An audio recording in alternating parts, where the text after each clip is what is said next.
Yes, I'm being dreadful. How could we be careful when we ain't really careful? Therefore, all the youths need a good mentor. Yes, Lord. All the years this we endure, there's no cure. All the cops screaming 10 for what for? Government always trying to send, so we at war. Yeah, we black, but we really called Moors, born poor. All we care about is Jordan Concords, looting stores. Why you taking things that's not yours? All boy, that ain't no way yet on the George Floyd. Stay on point. Half America is really unemployed. We annoyed, killing people. It's a state of paranoia. Can't avoid it. All these businesses burned down and destroyed. No insurance. Think my people kinda missing what's important. Yeah, stand up for your rights. Yeah, we putting up a fight. They don't want us out at night, so they gave us curfew. It's like jumping out the plane with no parachute. Don't shoot, hands up, but they still gon' do it. Huey Newton probably like, man, what y'all doing? Need to come together, all of us, and start a revolution. Yeah, this... Like it or not, with Benjamin Dixon starts now.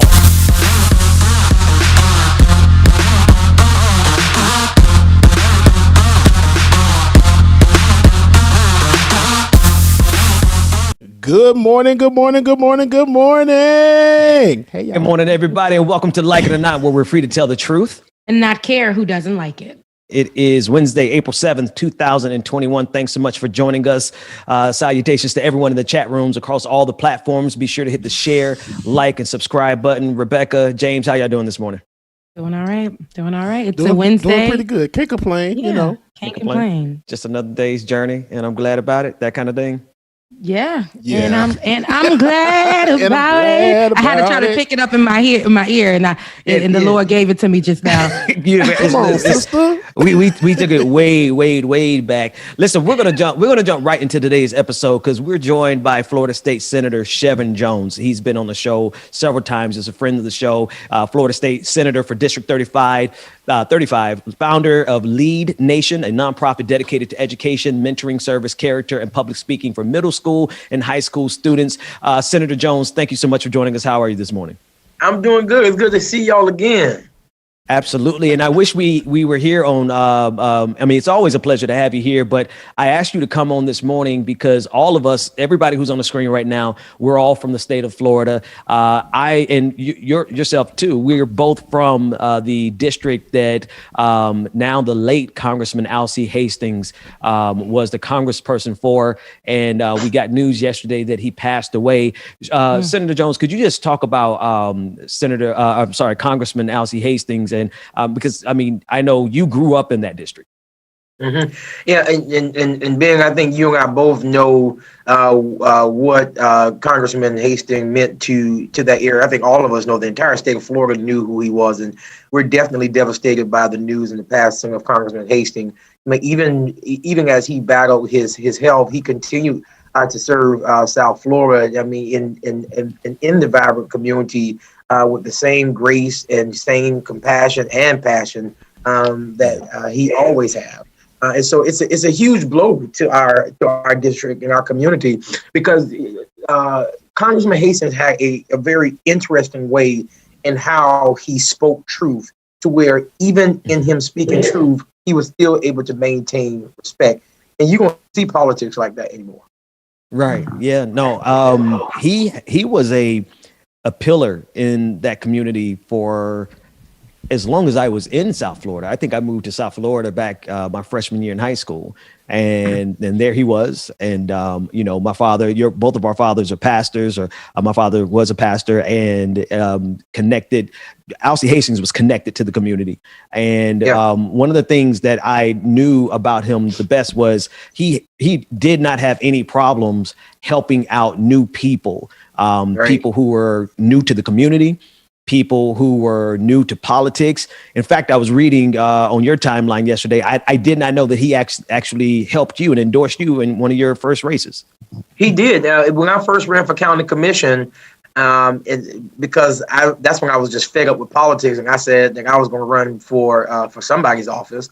I picked county commission. Nobody else would support me, and I remember giving a call to Congressman Hastings, and he making it known that, hey, listen, yeah, you have my support, and he gave me my first $1,000 out the gate. And so, and I appreciate, and he supported me every step of the way when I was in the House, when I was in the Senate, when I just transitioned over to the Senate, even as he was ill. And so, I would never forget those moments. Yeah, absolutely. And he was, I mean, I think I met him personally. He was like 72 when I met him, still working and fighting. And he passed away at the age of 84 on yesterday. I want to play this clip because one of our producers titled this Alcee Hastings was the Florida man. Watch this clip as he handled one of these particular situations that showed you his character and some of his get back. Let's take a look at it. You can leave if you choose. I told you what I think about Texas. I wouldn't live there for all the tea in China, and that's how I feel. There is no reason at all to impugn the people, the governor of a state of this country, and I will await the gentleman's apology. You will wait until hell freezes over. Oh my gosh. That was Alcee Hastings. That's my type of politics. I'm not apologizing to you. He said you will get my apology when hell freezes over. When hell freezes, I don't remember exactly what the situation was over, but I know that he was on the right side of that issue because I vaguely remember it. But he didn't play the fan, man. That was not happening. No, I'm okay with that. I mean, listen, and at the end of the day, I think that it gets to a point to where you have to, sometimes decorum gets kicked out the door. It says you want to act silly, I'm gonna talk to you crazy too. I mean, I'm just saying.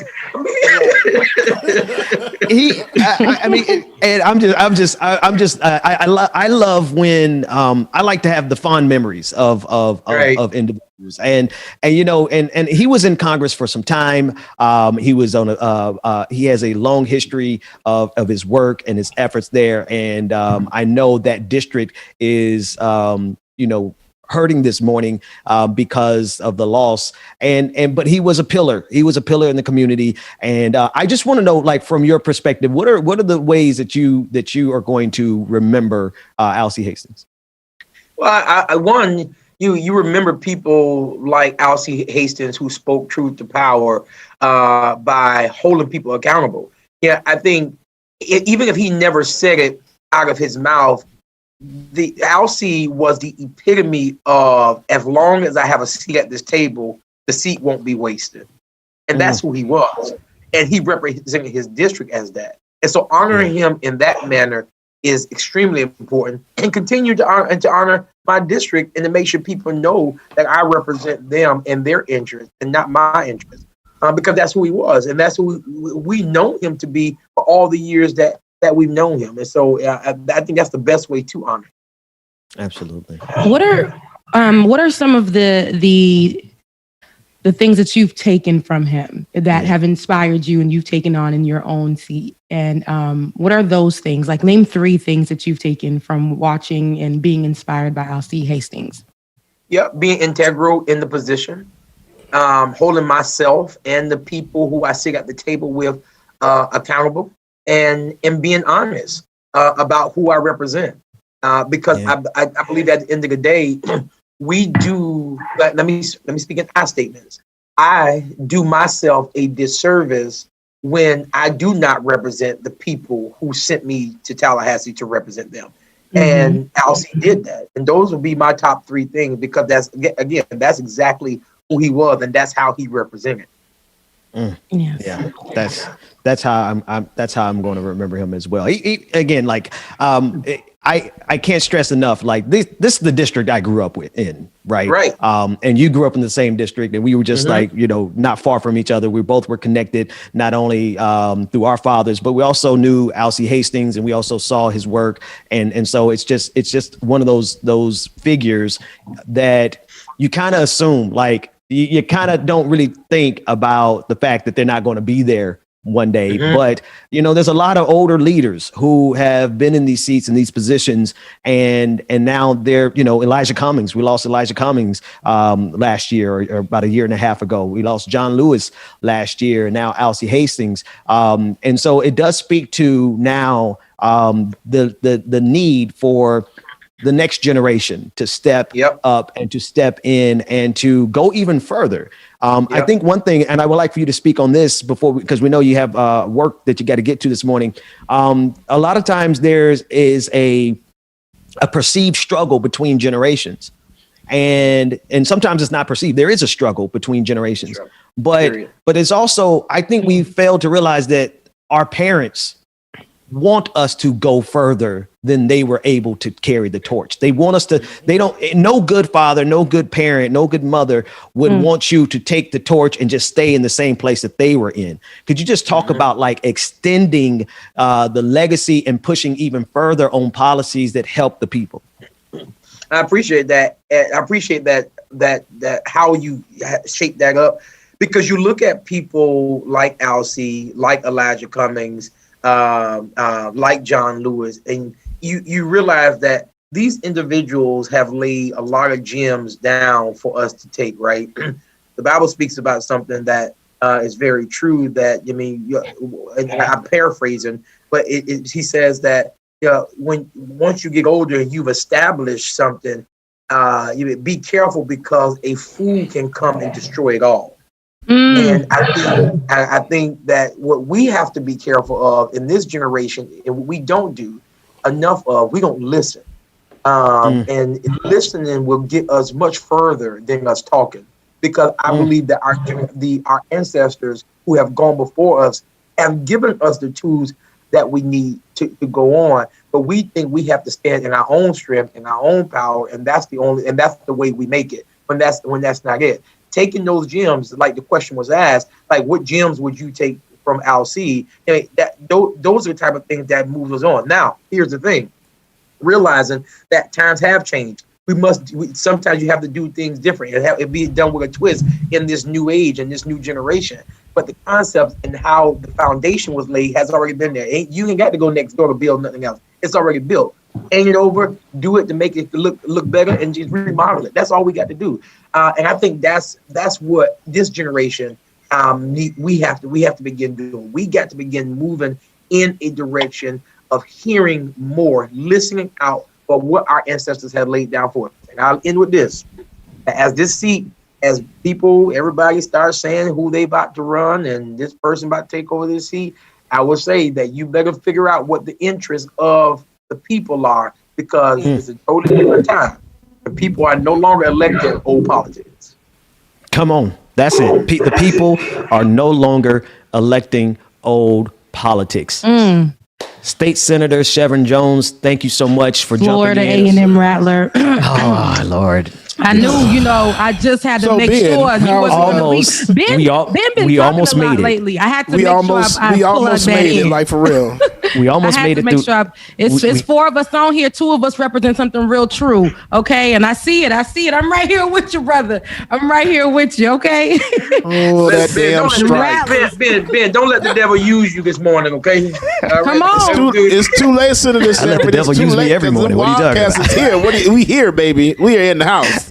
We almost go ahead. Remove Rebecca and Senator Shevrin from the screen, Senator Shevrin Jones. We appreciate you, man. But now you got to get off my couch. And that's why you done took all the gems from him. You done used him from what he had, and that's okay. And now you're done with him after he done did what he did. After he done poured into your spirit.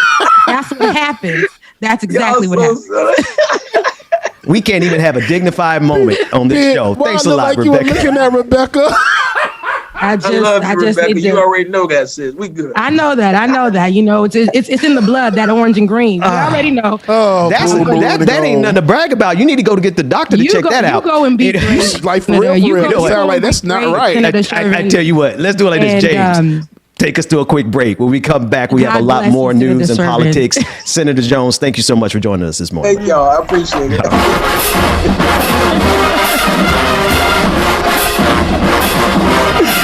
Good morning again, y'all. That's our quick break. It's going to be Marching Wildcats while we get back to the real music, y'all. Shout out again to Senator Shevrin Jones. Thank you so much, sir, for joining us this morning, y'all. We greatly appreciate you. Good morning to everybody that's in the chat room taking this. Oh, my gosh. Somebody had the nerve to put FAMU Represent and FAMU Rattlers. Jesus. Yeah, before we left the screen. Why you trying to play me? Telling me I'm crazy. Senator Jones ain't playing no games, boy. He was like, let me go ahead and exit out of here. Why you trying to wreck me? Good morning, everyone. And somebody's talking about family rattlers in the chat. Oh my gosh, we had to kick y'all out. Anyway, good morning, Justice. Good morning, Tyler. Good morning, everyone in the building, y'all. Welcome again to another episode. Wednesday, April 7th, y'all. Good morning, Mama. Love you, Mama. Good morning, Sensation. You hate Beyonce, but it's okay. I got you. XO Bob, marching 100. Sir, marching Wildcats all day, every day.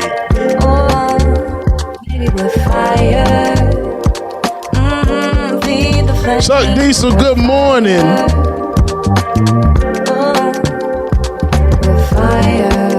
Esther, good morning.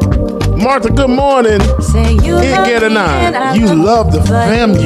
True mine. Terrible. Levi DeVal, good morning. Love to you too. We chillin', Chuck Diesel. Good morning, sir. Don't break nothing today, okay? Lateef, big up, sir. Good morning. Alicia, good morning. DB, good morning. Savage, sweetheart, good morning. Why you trying to play me? Brand C, good morning.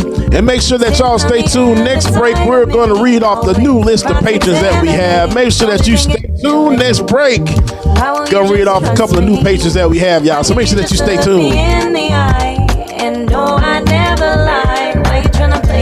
Alicia, be a low frequency, good morning. Trying to put me wrong in every fight. Carly Wynn, I know, right? Why you trying to wreck me? You always wanna check me. Wanna call me out in front of friends. Careful where you tread before this ends. You love me and I love you, but butting heads is what we do. Bull-headed, stubborn, wild, crazy lovers. You love me and I love you. I'm gonna pay money. Y'all ain't shit. Coming back to the screen, the haters, Rebecca and Ben. I was like, Ben, but why Ben a hater? But I know why. But why Ben a hater? What the? Yeah, I was like, you know what we are not going to do. I know Florida A&M because I know you guys will call me one just because I represent that and because I had my camaraderie with the senator. You guys thought I was gonna really let that segment pass. We were trying to have a dignified segment discussion about the passing of Congressman Alcee Hastings. To be a rattler is to be ratchet. To be y'all. You love ratchet though, so you really do, and so do you, Bubba. So we are a lot of things that start with R. Radiant, radical, Rebecca. Oh, Lord it's just Jesus. a lot to be a rattler, but Raggedy Dwayne. Dwayne, don't listen to him, or you leave his mama outside the club. Dwayne is the bouncer. Look, he's not coming in here. Is the bouncer. He gonna let my mama in. Like, dang, bro.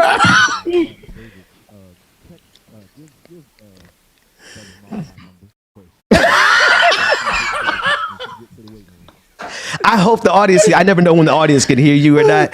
But my God, it's funny. Why you all get silent when when you're watching it back. We all get silent, and then we just bust out laughing. Because then they probably think like we're listening. We're all listening to Jesus in the background. Like, anyway, it's fun, the voice of God. But this man just asked for Bubba's number, and I know what he's talking about. But it's just how it was phrased. Bubba's mama's number. The way that you just said that, it's like he's trying to hit on Bubba's mama.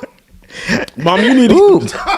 Hey, Mama, Bubba's daddy ain't having it now. Let's not get it twisted. We already saw Bubba's daddy in the video. He don't like somebody to be played with. Not one bit. Not one bit. He can't see nothing, y'all. He don't know what the hell he looking at. Right. Oh Lord, Jesus Christ. Dwayne, he gonna try to look at you, Dwayne. He ain't gonna be able to see. He gonna be like, oh, y'all didn't hear. See, the audience is good Wednesday morning. The audience said they didn't hear. So here we are. We all just got quiet for a second and then bust out laughing. I told them to have David give Mama Gwen my phone number so she could text me when she was in the waiting room to make sure that she got in.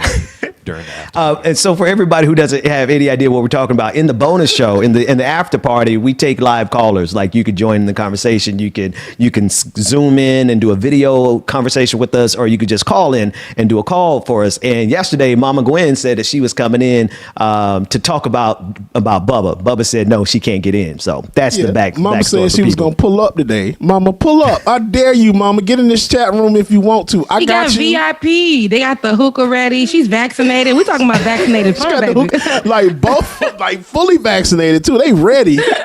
My God. Okay. So we can't have a dignified show for nothing around here. Because we ain't got time to do. Look, we ain't got time to play no more. We got to give these people a show because we already right. Anywho, I have nothing to say. Rebecca, what's happening in the news, Rebecca? It's right here in my hands. And so McConnell, so he's saying stay out of politics and money. We know that from our conversation yesterday. So speaking to reporters about the recent state of companies such as Coca-Cola, Delta. What are you doing? What's wrong? What's wrong? Are you okay? Is that the right reader? Yeah, that was the. What do you? I mean, you don't have to. It was cut off. Oh my God! It was cut off. Like it was nothing at the bottom. It is what goes on behind the veil. It's kind of like my computer. Sometimes it just does not. It won't load the correct. I just when I said raggedy. You were talking about my internet that is an AT&T internet that I can't do anything about that. Yeah.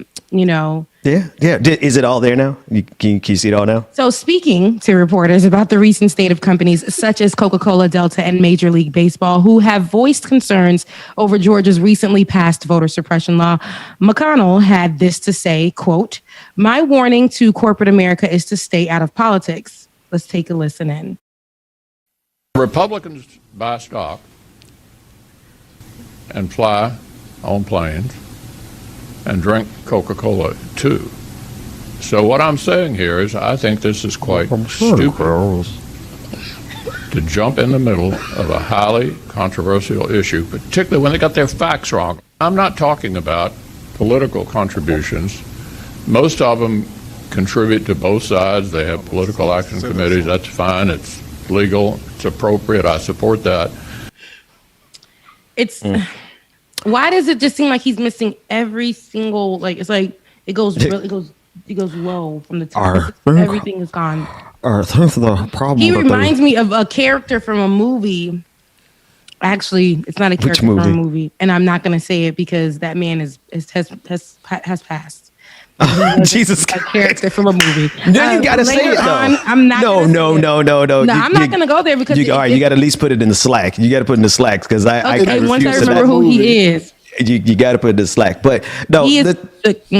Later on, when questioned about his prior statement, McConnell clarified and said, "I'm not talking about political contributions." Wait, I had to add that piece. You got to add that piece. So Mitch McConnell is telling all these corporations. Now, listen, I want to level set this conversation because I think all these things that these corporations are doing, there's nothing more than a dog and pony show. Because we were asking them for help, literally here in the state of Georgia. We were asking them for help before this legislation passed, and they didn't say a word. They said they gave a statement through the Georgia Chamber of Commerce that was milquetoast at best.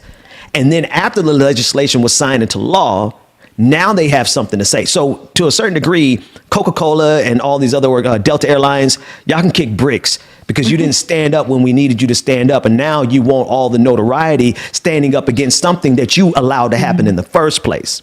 Now, setting that aside, Mitch McConnell is sitting here talking about, we don't want you to get involved in politics, but we still want your political contributions. That's exactly what he wants. He wants to pimp everybody out for their money in exchange for their silence. So he honestly is telling these corporations, you're nothing more to us than a paycheck. Now, the real question is what are these corporations? Are they going to continue giving money to all of these Republicans when the Republicans are saying, we don't want your influence, we just want your cash? Truth of the matter is, I believe that they're absolutely going to keep giving money to Republicans because they're getting what they want. Because if they didn't want this voter suppression bill here in the state of Georgia, then they would have opposed it when we were fighting it against it for the last couple of months instead of just grandstanding now at this point. That's what I'm thinking. So I mean, no, you said it, and it's exactly what Rebecca, you cannot say. Ooh, Lord have mercy. See, I'm not. I just saw Rebecca just told us who she was. That's why I cover my mouth.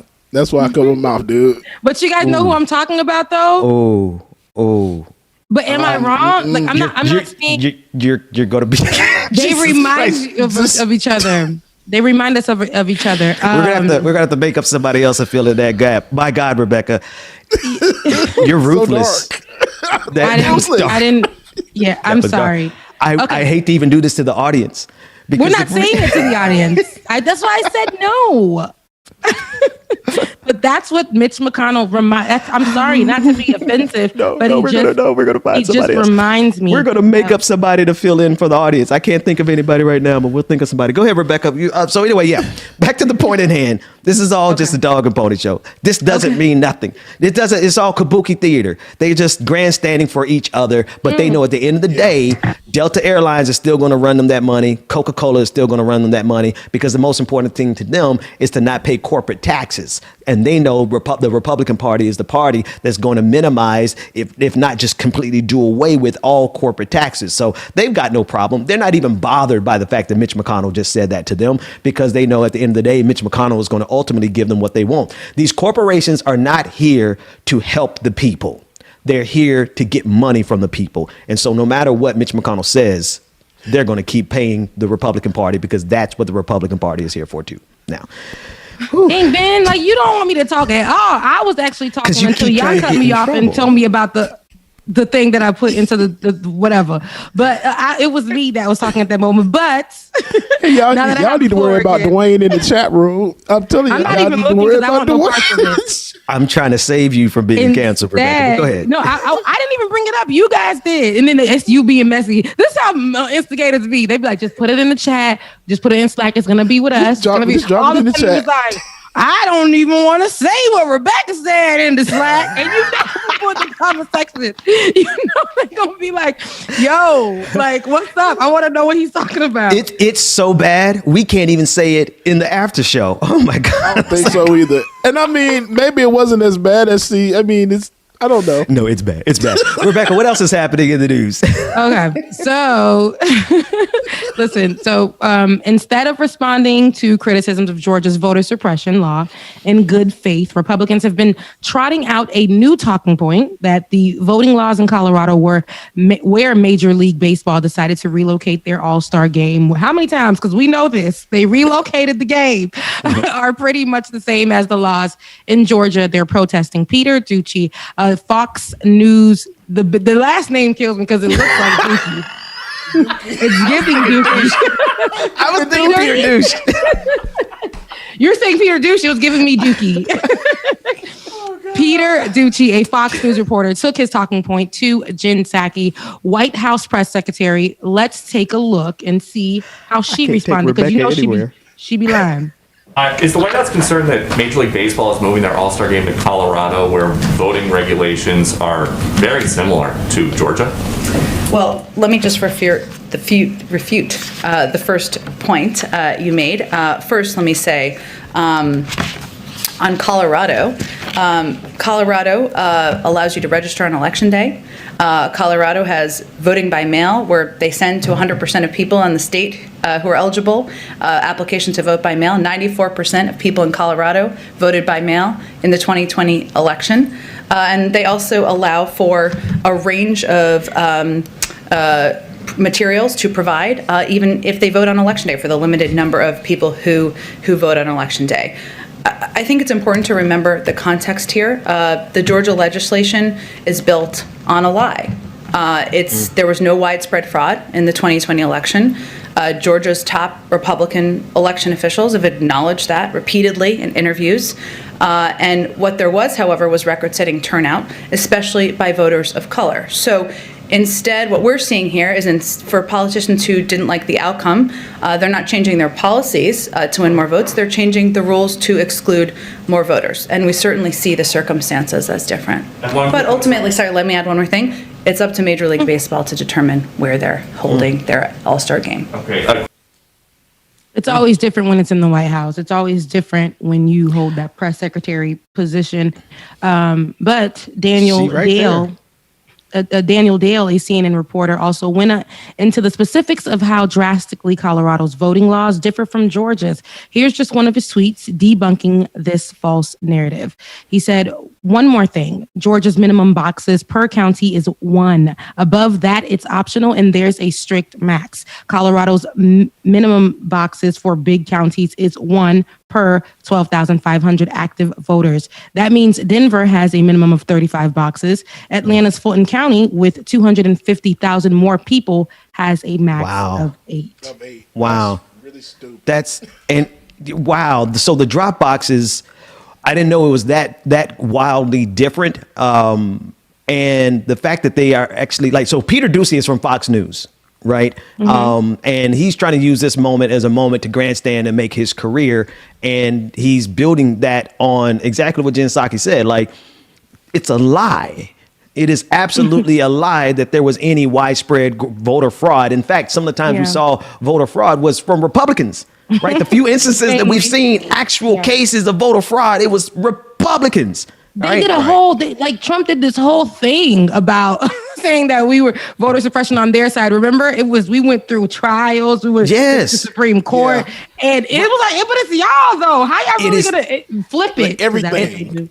And now they're saying, first of all, and again, I hate to be this dude, but I don't give a damn what the Major League Baseball does. To me, that's a signifier. Run us some money to actually oppose this voter suppression. Don't just make this, this grand statement of, we're moving out of Atlanta. First of all, you took money away from businesses here in Atlanta, like a lot of minority businesses here in Atlanta. But anyway, I don't really depend on these corporations in the first place, but it's still a lie, right? That Colorado's laws are just as bad as Georgia's. And so what he's actually trying to do is what Peter Doocey, I can't even say his name now. Peter Doocey, stop it, Rebecca.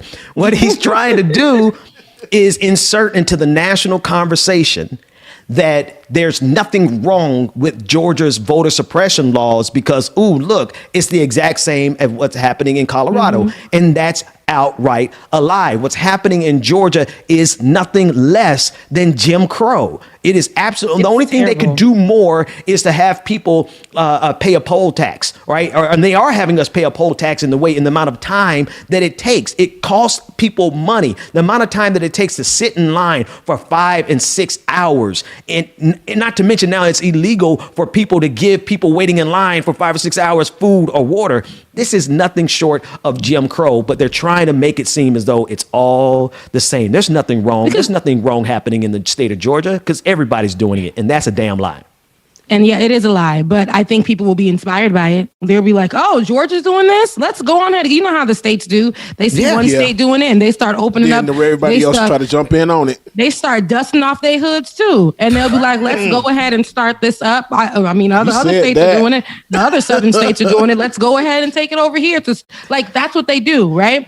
And let me just dust this off right here and put it. Let me just dust it off. Let me dust it off. And let me get my hood together. Let me get my hood together, and let me get the baby hoods that I have for the kids that I always wanted to put on them. The matching set. Let me make sure that the family is out here. We're out now. We can represent, and we can still keep our jobs. We can still be covered in some kind of way.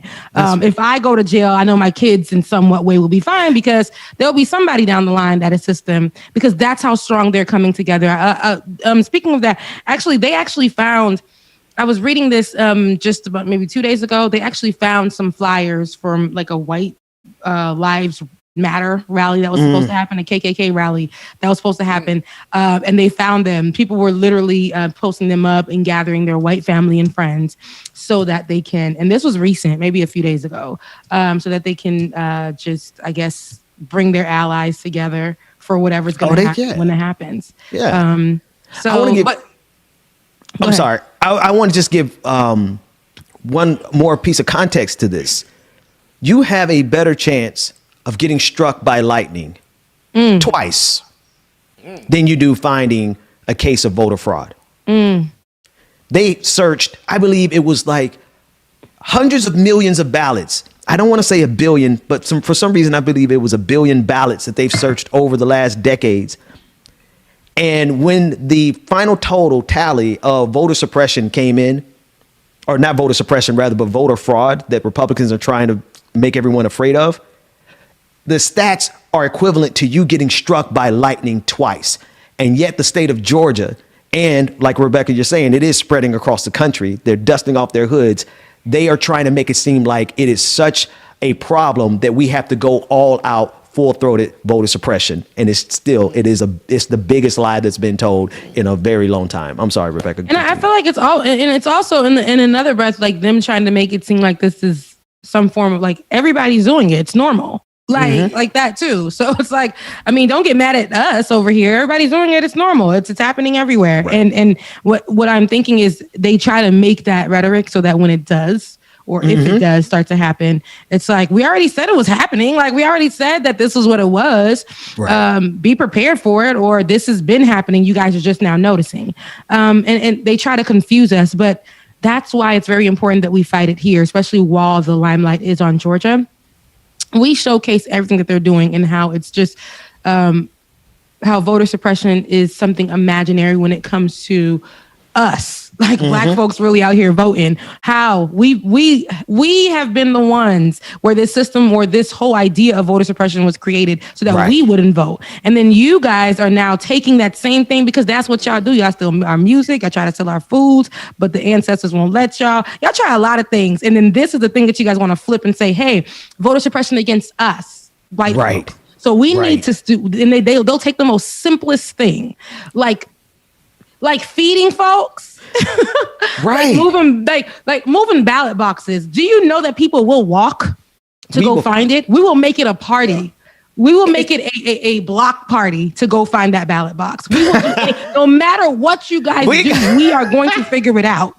We're going to sell a place across the street. We're going to get food across the street. We're going to do a damn scavenger hunt. We're going to have vaccines too, but we're going to all be good and healthy by the next time around. We're going to be playing do a goddamn scavenger Beverly hunt. And Maze. How about It's going to be a whole versus battle on the way. It's going to be everywhere that we stop. It's going to be amazing. So we're going to make sure no matter what you guys do, from history, you guys have been doing this from history. Yep. Like we've heard of people getting beat. There is a woman in jail right now on this day, on today, who voted and she didn't know. And she had a record and they put her in jail. She's there for 5 years.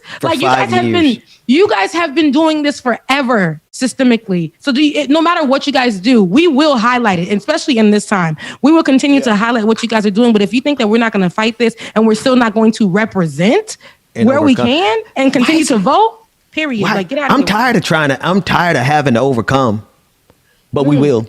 But we will. I'm tired of having to overcome too, but that's when Mary had that little lamb. Like, so stupid. You know who's the only person that's stupider than how silly we could get?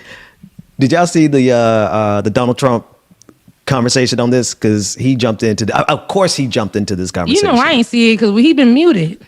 Right, like a mug. Let's Dwayne, we got the clip. Play the clip of Donald Trump wading into this conversation. Things are being obliterated. You know, the Democrats are looking to virtually demolish your Second Amendment. I said that was going to happen. I wanted to ask you about that, the election. The election was a rigged, stolen election. Mm-hmm. Why is she smiling? If this would have happened to Democrats, you would have had a revolution. They wouldn't have allowed it. And the Supreme Court face, and it's an ugly ass face. Did not have the courage to do what they should have done. I'm sorry. He is giving hairspray. They didn't have anything proven by the legislatures. Well, that's why I asked you earlier. That's why I asked you earlier if the Republican Party had done enough before the election to keep some of these things from happening when it came to voting laws and voting integrity, which obviously all the states now are trying to do their part with that. But it's causing a huge problem with a lot of corporations and boycotts. Finally, President Trump. Actually, they did. And as you know, judges didn't want to hear cases. Right. You know, they didn't want to be responsible for this. The judges didn't want to hear the case, but it's so simple. Not only dead people voting, not only, you know, illegal immigrants and all of the other things, all of the ballot dumps, all of the things that happened at 3 o'clock in the morning, etc. Forget all of that. They didn't get approval to make all of these massive changes, and you're not allowed to do it locally or even with local judges. And Without they did going it through with the state local legislatures. politicians. Yeah. So it should have never been allowed, and the Supreme Court should be ashamed of themselves for not being willing to take it on. Well, you're taking steps now so that it can be resolved before the next election, and we won't have to fight it after the fact. This is what she looks like. Well, you're taking steps now, right now, to do it, even though not the president anymore. I laughed at that clip when I first saw it. But I'm gonna be honest with you. Y'all, we are so outgunned. And what I mean by outgunned, I mean we're outfunded. Newsmax is a 100% funded by billionaire right-wing propaganda machine that is one of the only few places that allows Donald Trump to come and just say anything that he wants to say. And by Donald Trump going there, their ratings go up so high that they get even more funding, and they are able to create this echo chamber where lies like this are told over and over and over and over again until people believe it so much that they storm the steps of the Capitol in the terrorist attack of January 6th. And you still got people believing that Donald Trump was cheated out of the election and he's still technically the president and he's going to come back someday. And that's because of the propaganda machines that are funded by billionaires. And here we are, and here most of independent leftist media, we're here funding by like literally the people pulling ourselves up by the bootstraps, like literally bootstrapping, trying to tell the truth. The truth in this country is funded by our bootstraps when all these lies are able to be spread with billions of dollars. And everything that we just saw is part and parcel of how they keep getting these wins, how this bill was passed in Georgia. It's passed because all of this money is drowning us with all of these lies. And all we can do is just keep trying to tell people the damn truth. But they got the money. We're outfunded and we're outgunned. So the woman, the news host, she literally just regarded and how she spoke to Donald Trump as if he were still the president. It was like, you know, he was saying what he's fighting to do, and she's like, well, you know, you're fighting to correct it, and that's exactly what we need here. And like you said, Newsmax, that's not even something that when did that fall out the sky? But you said it's funded by billionaires though. So that makes sense. That's what keeps it around. It's going to be something that they use when they had to, especially in this time when they muted Donald Trump on everything else. And now he has a voice on this channel. This will now be his favorite, I'm pretty sure. So that he can go ahead and spew these lies. But you're right. We are outgunned because of finances, because of money. So money talks. Money gives you a voice. Money gives you a platform. Money will give you a cult following, even when you're supposed to be gone and disappeared. So, and it ties just tie it right back in to this is why I don't give a damn about Coca-Cola, Major League Baseball, Delta Airlines, all the crap that they say, because they are a part of that same system that's sending money to these people that recycles it back into these conservative propaganda machines that prop up all these lying ass liars like Donald Trump and everybody else. It's just one big circle of funding lies and propaganda, all so that at the end of the day, they don't have to pay any corporate taxes and have no responsibility to the well-being of this country and leave it all to the poor and working class people across this country. So it's all one big like Mitch McConnell. I mean, like he literally just showed us as well. You go from saying don't mix politics with corporations. Exactly. Like, I don't get involved in it. Then he said, whoa, hold on. I didn't say the contributions. I didn't say that your money coming in would be political, because that still works for us. Yeah. So no matter what, money will talk. And they know, these brands and these companies and these corporations know. They're like, well, you still need us. So at the end of the day, like, we are going to give you this money for you to keep saying our names or keep using our stuff in commercials or keep using our stuff in like wherever you guys can and keep pushing us, or, you know, this is what they will do. And it's almost like ownership. We partner with you and we can own all of Georgia, and we can just get rid of all these black folks, get rid of their rights. But then you guys can, even though you guys do this, you guys can see that, like I was saying yesterday, they thought that they can do this and go under the radar. But we have so much of a big voice right now. Thank God for the Black Twitter and our Black media spaces for us to be able to say what's actually happening on the ground and what's been happening for months, right? They've been on the street. They've been protesting. They've been out there rallying about what is to come since last year. And they've actually reached out to these corporations here, and they told them nothing. They didn't try to help. They looked at them like they didn't even look at them. It was ignoring. And now they have to say, oh, we don't see that. We don't believe in those kind of things. And, we're all in support in favor of Black people. And there's no voter suppression here in Georgia. We don't want any parts of that. But you funded it. Yes. You funded it. And they you never heard them when they came to you and asked you for help. They literally funded it. And so all we can keep doing is keep fighting, keep speaking truth to power, all that good stuff. James, Rebecca, let's take a quick break. And when we come back, we're going to do a couple more stories and more Like It or Not after this. All right, so Like It or Not, welcome back again. It's your boy DJ Exclusive. We are about to introduce you to some of our new patrons that recently joined, y'all. So shout outs to new patrons. Luke K. Welcome, Luke K. Welcome to the fold. William M. Welcome, William. JL, welcome. And Wayne T, welcome to the fold, Wayne T. We thank y'all so much for becoming patrons, y'all.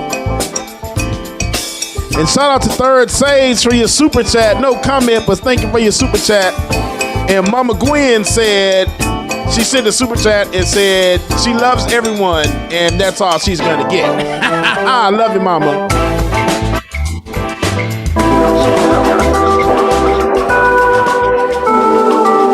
Shout out to everybody that's checking us out this morning, y'all. Make sure that you stay tuned. We still got a little bit more show left.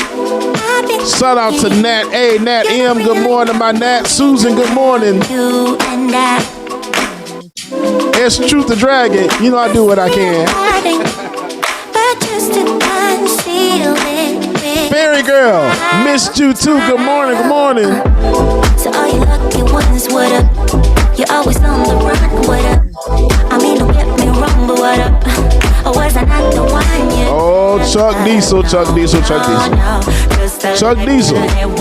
Like It or Not is not responsible for any damaged furniture that you may incur while dancing around and twirling in your living room. So please, be careful, be safe, move any furniture out of the way, and have fun. Thank you. Like It or Not. Purple Rain Hearts, good morning. It's all a bluff. It's all a bluff. Melanie, good morning. It's all a bluff. It's how you never thought I was good enough, but I called you Ace your kingdom, and it's all. Goku, good morning. I've been thinking. Susan Bradley. Susan Bradley says, get high-speed internet for this. Thank you, Susan. Thank you for your super chat. Gwen Williams, pull up on me. Come on, Mama Gwen. Just know I'm gonna be ready for you, okay? Don't get me wrong, but what happened? Or was I not the one you dreamt of? No, cause the life we live will never be enough. Why don't you stop for a minute? Just relax yourself. This moment will never come back again.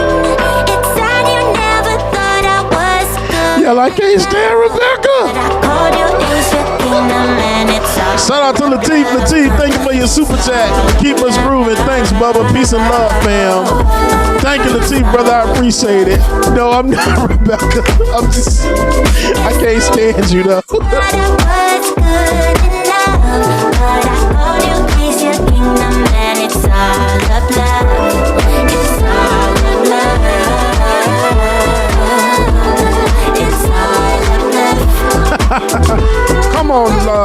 Chuck Diesel with the lawnmower.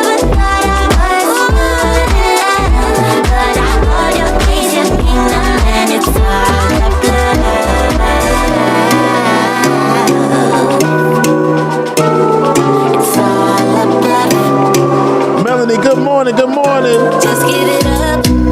I'm not your girl and I never will be. Don't call me up. Don't waste your time, cause I'll be your enemy. Lisa Noel, good morning, Lisa. Somewhere else, heal for nothing. Just give it up. If you are going to call in, Lisa, once you do call in, there is a way that you can. You don't have to have your video going, okay? You and I could have fun together when I feel done with having fun. All right, y'all, welcome back to the screen. My sister, my brother, Ben and Rebecca. I guess not in that exact order, but yeah. Yeah, it is. Ben and Rebecca. Oh, you mean sister? Oh, my sister and brother. I said Ben and Rebecca, but none in that order though. Okay. Yeah, I'll be missing stuff. I see your brother too. I'll be missing stuff. Girl, please. Y'all want me to be your brother? I know my voice. Well, in the morning time, you got to catch me right when I wake up. That's when I'm a little baritone. I'm a little bass. I'm right here. Hey, good morning, baby. Yeah. So, and then I have like basketball hands. I got a little bit of. You know what I'm saying? So I could be your brother too. Oh yeah. Okay. No, we definitely got to. Thanks for the reminder, David. We definitely want to give a shout out to all the new. Are you? I think you did. You already did that. We just didn't see. Let me stop paying attention to this Slack. So late. Yeah. So late. David just be putting stuff in Slack and be all wrong. God damn it, David. Rebecca, what's going on? I love y'all so much, but I just ignore that Slack sometimes. I'm like, oh yeah, I did that already. It just be click, click, clack, click, clack, click, clack. I mean, now you guys understand. Sometimes it be like that. Yeah, like sometimes it be like, okay, I'm gonna just. I feel like if y'all don't get y'all asses off the Slack. Anyway, go ahead, Rebecca. What's happening around the world? David, damn it, David. No, I'm just kidding. Damn it, David. Let's see. A lot is happening around the world, and you guys know a lot is already happening in my motherland of Haiti. So although it has been over a year since the coronavirus pandemic began, Haiti still has yet to receive a single dose of any vaccines for the nation's 11 million people. So far, Haiti is slated to receive only 756,000 doses through a United Nations program. I'll get to that in a second. These doses should have been delivered by May at the latest. However, the Haitian government missed a deadline set by the vaccine's manufacturer, and they'll now have to wait even longer. And I believe they're going to get the AstraZeneca one they were approved for the AstraZeneca. Meanwhile, a recent report cited by the U.S. State Department found that Haiti's government had misappropriated, and we get to that as well, had misappropriated more than $1 million worth of coronavirus aid. Haiti has had at least 12,700 cases and 250 deaths, with many experts believing that those figures are not representative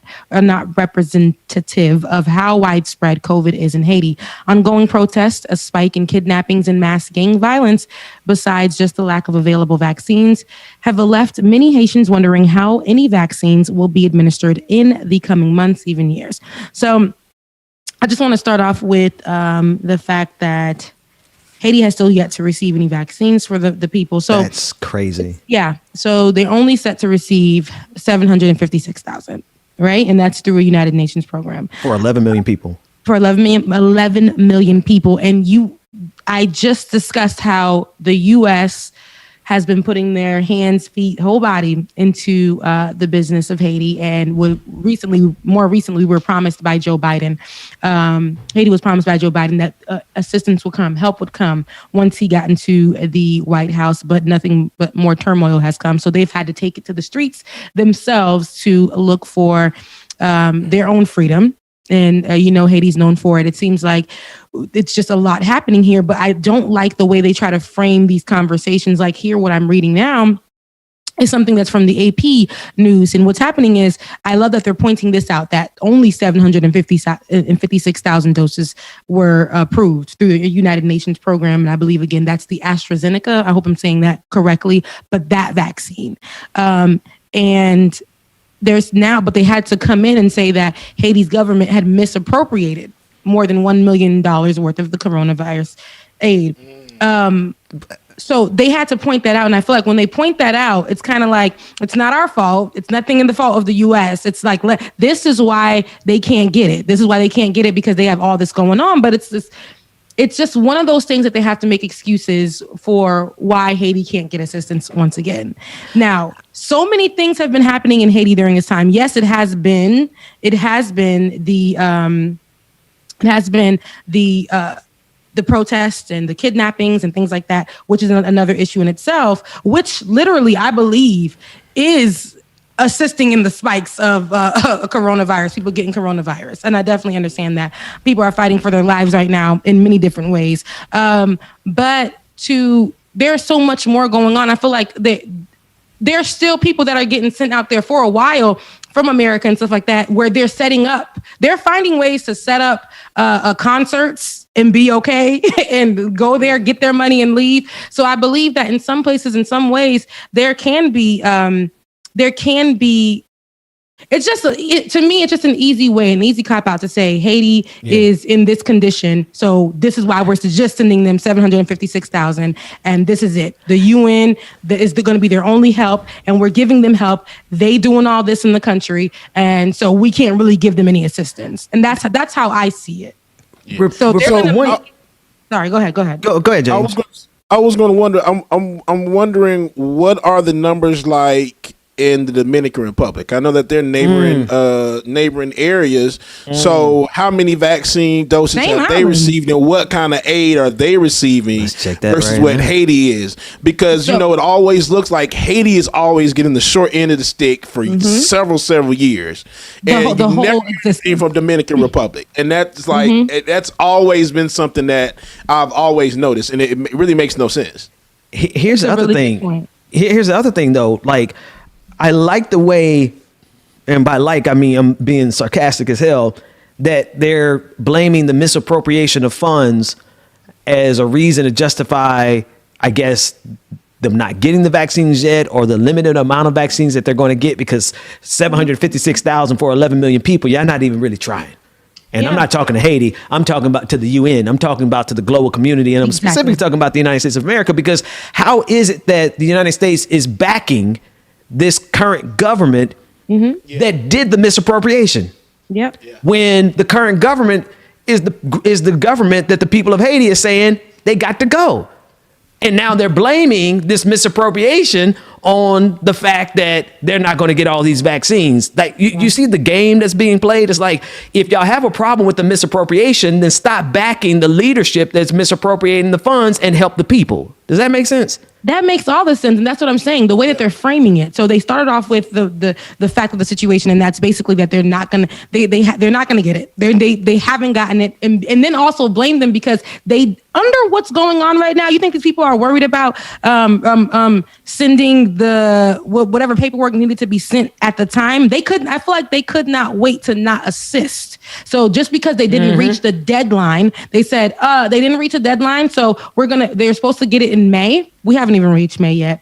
They're supposed to get it in May, so they may not get it until the end of the year. They may not get it and they don't know when they're going to get it. And then the amount isn't even going to go to, it's probably going to go to the places that are well off in Haiti. Wait a minute, look at this shit. I'm sorry, Rebecca, I just Googled this. Dominican Republic, there have been 1.1 million vaccines doses given. There's 102,000 people who are fully vaccinated. And Haiti ain't got none. Mind you, same island, same place, literally just separated by a wall, right? And then just the other day, we were talking about this again on social media. This is a conversation that always comes up. And somebody was saying, well, the Haiti keeps bringing over their issues over here and making us suffer for it. So we need to leave them out while we're taken care of. And here's my issue with that. It's like, you have to understand, this is something that's also systemic. Just because we fought for our freedom, and I'm talking about way back when we fought for our freedom, and we owed France to this day. That it's almost like we owed France for our freedom that we fought for and won. But them over on the other side, because they had some form of acceptance to that, even though we helped them reach their freedom. They had some form of acceptance and to that European ownership they were like, okay, we're going to take care of this particular side of the island. And on the other one, because you don't want nothing to do, you don't want any help. You guys want to be free from ownership, slavery. You guys want to be free from that. We're going to make you pay for it since you already won and killed us off, and you definitely won your freedom, but now we're going to make you pay for it. And we've been paying ever since. So no matter what happens, even in a lot of these articles, the way that they start is literally the poorest country in the Western Hemisphere. That's how they start, because that's what gets everybody going, like, oh, look at all what's happening. And then they start to talk about, oh, they're over there fighting and there's nothing really happening. They're fighting a government that they need. What you don't understand is that's not the case. They're fighting for freedom. They're fighting for a government to hear them out. They're fighting because they believed in Joe Biden, right? Who's here and saying he's taking care of everybody here, but deporting Haitians back to Haiti, where they're not giving them vaccines. They're not giving them vaccines. Wow. And then in the same breath, saying that he's going to help them and not help them. So they had to hit the streets themselves. So they may be exposed to this stuff. And then now they're being told, because they're fighting for their freedom, they're not going to get any assistance because they're out there fighting for their freedom. Like they shouldn't be out there fighting for their freedom against a corrupt government. And the United States is not assisting them. United States isn't assisting them, although that was Joe Biden's promise before he got into the White House back in November. He said he would assist if he won presidency. He said he would listen to the people, and that is not the case. The United Nations, who really doesn't give a damn about Haiti for real, it's just like, oh, we'll help you because it sounds good, right? It's been years that we've been saying this, and we give you whatever's trickled all the way down, which is like leftovers. We give you that. And we say that we assisted you. So the 756,000 vaccines that are probably never going to reach them, and if they do, they're going to go to the well-off areas, where like resorts areas where the white folks go and just live and things like that. But they're going to say that we tried to help you guys then, and that to us is enough. But that's not enough. And everybody knows that's not enough. We look like, and I need people to understand, when the Haitians are out there fighting, and it's also because they aren't educated that they can get assistance in this way either, right? They're out there fighting for something, and then people are saying, well, they don't care about it. They don't want to care about it. No, that's because you guys don't even want to get involved, get representation out there to get the people to understand that they can get COVID vaccines. You think they know it's free over there? You think that they know it's free over there? You think they know it's available to them? It would be. But that's the thing. I just can't. It's colonialism just in another way. It's literally what we've seen through world history, and they have leaders that are installed into power who are clearly not there for the benefit of the people, and they leave that figurehead in power to do the bidding of the global community, of the global superpowers. In this case, the United States of America, right? And you said something, Rebecca, the United Nations, for any of the good that it does, this is the place where, in the global South particularly, this is where it shows that it's nothing more than an extension of American imperialism. And by that, this is what I mean very specifically. The UN is not going to override the United States because, first of all, the UN is run by the United States and the Security Council, but they're not going to override it for the purposes of ensuring that the third world, or rather the global South, is going to get access to the vaccine in a timely fashion and for free.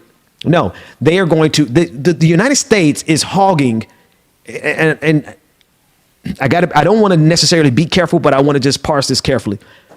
All the vaccines are coming to the United States right now. I know we're the beneficiaries of that, but we are literally hoarding and in some cases wasting the vaccines that need to be spread across the globe. And we did a story last week where we were discussing whether or not the patents could be done away with in order for other organizations to create the vaccines. And we are literally in a situation where all these corporations, Pfizer, Moderna, everybody's in love with Pfizer, Moderna, Johnson & Johnson, and AstraZeneca. We're doing skits about them, and they're cute skits, and we're grateful for the vaccines, but they are holding the international community hostage. And we can see this playing itself out right in Haiti, because they're only going to give Haiti 756,000 vaccines for a community or a nation of 11 million people. And here in the United States, every single day, there are vaccines that are thrown away. That should just show you the real structure of this global order. And it has always come at the expense of black countries in particular and brown countries as well. And then Haiti, we're seeing that play itself out. So to me, it's colonization just by another way of doing it. It's colonization, and then for the way that they're representing it in the media here, I have to peel back those layers, because when you read those things, that's what people will understand. Oh, they deserve what's happening to them because they are rioting. There's this happening there. There's this happening there. But there's so much more to it. I need you guys to understand that. So, anyways, it's hashtag free Haiti until we say it backwards. Haiti is free. Yeah. Amen to that. 1.1 million doses just across the other side of the fence on the island. And that they think that's, and again, they think that is normal. They want us to look at that and be like, come on, yeah. There's nothing wrong with that. It's normal. It's definitely, look at Haiti. Look at what they're doing. Look how it is over there. You know who gonna come through? Who? Cuba. Cuba gonna come through for Haiti. They stay coming through, but you know the Haiti's connection with Cuba is so real. Like the second most spoken language in Cuba is Creole, Haitian Creole. So yeah, our relationship with Cuba is real. You know who also will try to give us assistance? China. So and I'm telling you right now, if you think like the few people who do have a say so in a good heart, the few people in the Haitian government, don't want to connect and figure out a way to connect with those people, you got something else coming. Help they will receive, because Haitians know where good help will come from. They definitely do. So it's gonna come from them scary. It's gonna come from them scary communist nations that everybody wants us to be terrified of. But at the end of the day, when America was pillaging and plundering, and the United Nations and the global community is taking advantage of the global South, we see who comes through for the global South. So solidarity. And at the end of the day, that's my mother's land, and I want it to be safe. I do not want it to, because that's what everybody just assumes will happen to those places. And like those black countries, because America says they are not worth vaccines. They are not worth assistance. They are protesting. So they have no class. They don't understand what a real fight looks like. So because they don't see them as real humans. They don't see the same way here in America when black people protest with Black Lives Matter. We are not looked at as humans. So that's why they don't think that we deserve assistance. That's why we are in things and we're watching things like the Chauvin trial for so long, because they don't think that it's worth just saying with the evidence that this man deserves to go to jail. This man is a murderer. They think that they have to drag us through the whole process to make us relive that over and over again. And to say that he couldn't have possibly died from a knee to the neck. It was from a drug overdose. It had to be because he's black. And because they have spent and invested. The global superpowers, particularly the United States of America, right? Western civilization. Right, all this stuff that these pasty conservative white folks are out here championing, they have spent centuries and trillions of dollars to make sure that you don't look at black and brown people the same way as you look at white people. This is why what we see in Haiti is happening. This is why you can have an entire school of children murdered in cold blood in an African nation, and it won't even get coverage here in the United States of America. You know why? But it's not because we don't have an international outlook, because let 10, 20 people get killed in France, and it'll be wall-to-wall coverage here in the United States of America. That's because ingrained in this system, it has always been because how else do you justify subjugating an entire race of people through slavery and global colonialism? The only way you could get away with that is by making sure that all the good-meaning liberals and the good-meaning white people and the good-meaning Christians don't see the people who they have enslaved and colonized as human beings. And you think 3, 4, 5, 600 years of that is just going to go away because we abolished slavery, because we got rid of Jim Crow laws? Oh, guess what? They're coming right back here in the state of Georgia. They're able, and the fact that Derek Chauvin could very well get away with murder, though the entire world saw him put his knee on that man's neck. The way they're able to get away with it is because they have invested their entire existence in making sure that you don't look at a black person, let alone definitely not a black nation, and see it as human beings equal to us. And that's what America, that's what the global powers, that's what colonization did. And we are still dealing with it to this day. So, yeah, well, that's that. I mean, I think that at the end of the day, it doesn't matter. And this is what I love about Haiti. And then we'll take it out of here. But Haiti is not going to stop. They've never been one to stop. They've been trying, and it doesn't matter. Like it does not matter what people say or how people view it or how people feel. The people who are there on the ground. It's even some Haitians who remove themselves from Haiti who have now taken on that. How we always say that white supremacy mindset. And it's like, oh, they can't help themselves. Sir, you came here on a boat with everybody's uncle and auntie, and you made yourself something. Don't try it, okay? Got lucky. Don't try it. Stole You got hustled. lucky because there's a lot of people who didn't make it on that boat ride with you. Right. So don't play. And so, they seem to forget. And I had this conversation with somebody who's now a restaurant owner here, and I had to get them together. Like, don't forget, bro, your accent is still very heavy. So when you speak with those white folks, they gonna look at you crazy. They gonna still see you as one of them because no matter what, you are one of them. And when you do go back home, they're still fighting. They're fighting. Do you understand that your family is still there? You're like first generation. They're still fighting. They're still fighting. Oh, there's nothing worse to me. We go. So okay. So all right, let's do it like this. We're gonna today. And everybody in the audience, you should thank James Bubba Williams, because he was like, guys, I think like at least once a week we should let the people get a taste of the after party. So today we're going to just roll the show over into the after party for the public show for you guys to consume, and we'll hang out for a little while. And then at a certain point, at the very, very, very best point, I'm going to have Dwayne cut it off. I'm joking. Because I'm an asshole. Gotta pay for it, baby. PPV, pay-per-view. Pay-per-view. But we're just gonna play some music real quick, and then when we come back, we're going into that. We're gonna go into after show mode, because I really do want to talk about those folks, Rebecca, those people who know, as black as you is, you really think that the way through this country and through all of this white supremacy is by acting like white supremacists? Goddamn. A lot of us had. Let's go to commercial, because we'll talk about it when we come back with the after party. And shout out to Diallo too, who still has family in Haiti, and he's been over there a few times and stuff. So shout out to Diallo. It's like when Rebecca, you were talking, he was dropping some gems in the chat as well too. I'm like, man, that's something serious. Yeah. Give us the best. Give us. Have you played our favorite? No, play whatever you got lined up, man. Let me stop messing with your. Oh, I forgot about your favorite. Ben, you got like several favorites, brother. I know. No, just whatever you got. Whatever you got, man. Let's let it rip. All right. This will be considered old school now. Right. It'll be considered old school. Right. Hey, shout out to Kelvin Waters as well too. He says no one in the Sackler family has been charged yet. This is the family that was behind the opioid epidemic. They are still settling lawsuits in the billions. Absolutely, Kelvin Waters. Thank you for your super chat, sir. And then we have a super chat from Colin Sherbert.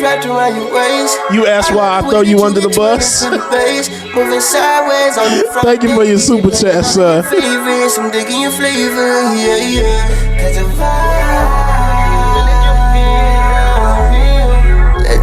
If y'all are sticking around just to see if y'all think my mama gonna call in, y'all keep on waiting. That lady ain't gonna call. We can do this all night. Slide to the left, slide to the right. Come on, come on, come on. Yeah, slide to the left, slide to the right. Why couldn't it be that we can do this all night? Slide to the left, slide to the right. Come on, come on. Lisa Noel, thank you. Slide to the left, slide to the right. Why couldn't it be that we can do this all night? Slide to the left, slide to the right. Come on, come on, come on. I can really slide to the right. I can really, we can do this all night. I can really slide to the right. Come on, I can really, come on. I could really use a change of scenery. Yeah, everybody Everybody smoking all the greenery. Clothes the master labor handed down to me, but I'm still fly. Dwayne, if you give Gwen that number, Dwayne. I'm still fly. I'm still fly. Let's go. It could all be worse. I could be a hater like you. It could all be worse. Pills to make the man, but that poison's gonna kill you from the inside out. So right now, say it with your chest now. Say it with your chest now. I'm young, I'm free. Can't nobody take me here and now. It's my time to run it out. Very good morning. It's my time to run. David, yes I am. You know what I do. I'm free. Justice, good morning. Can't nobody take me here and now. It's my time to run it out. It's my time. It's my time. It's my time to run it out. It's my time. Oh. Cheers to all the haters, cause you proved to me that rising to the top was my destiny. Get that run, right. See whatever from behind me, but I'm still fly. I'm still fly, I know. I'm still fly. It's still 2008, you welcome.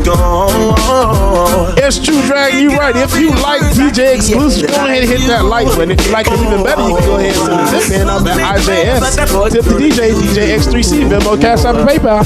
From the inside out, it's time. Right. Hey, David, they're asking if you can drop the number, and I guess let's get my mom on the phone. Go ahead, somebody drop the number in the chat so Gwen can call in and get it together.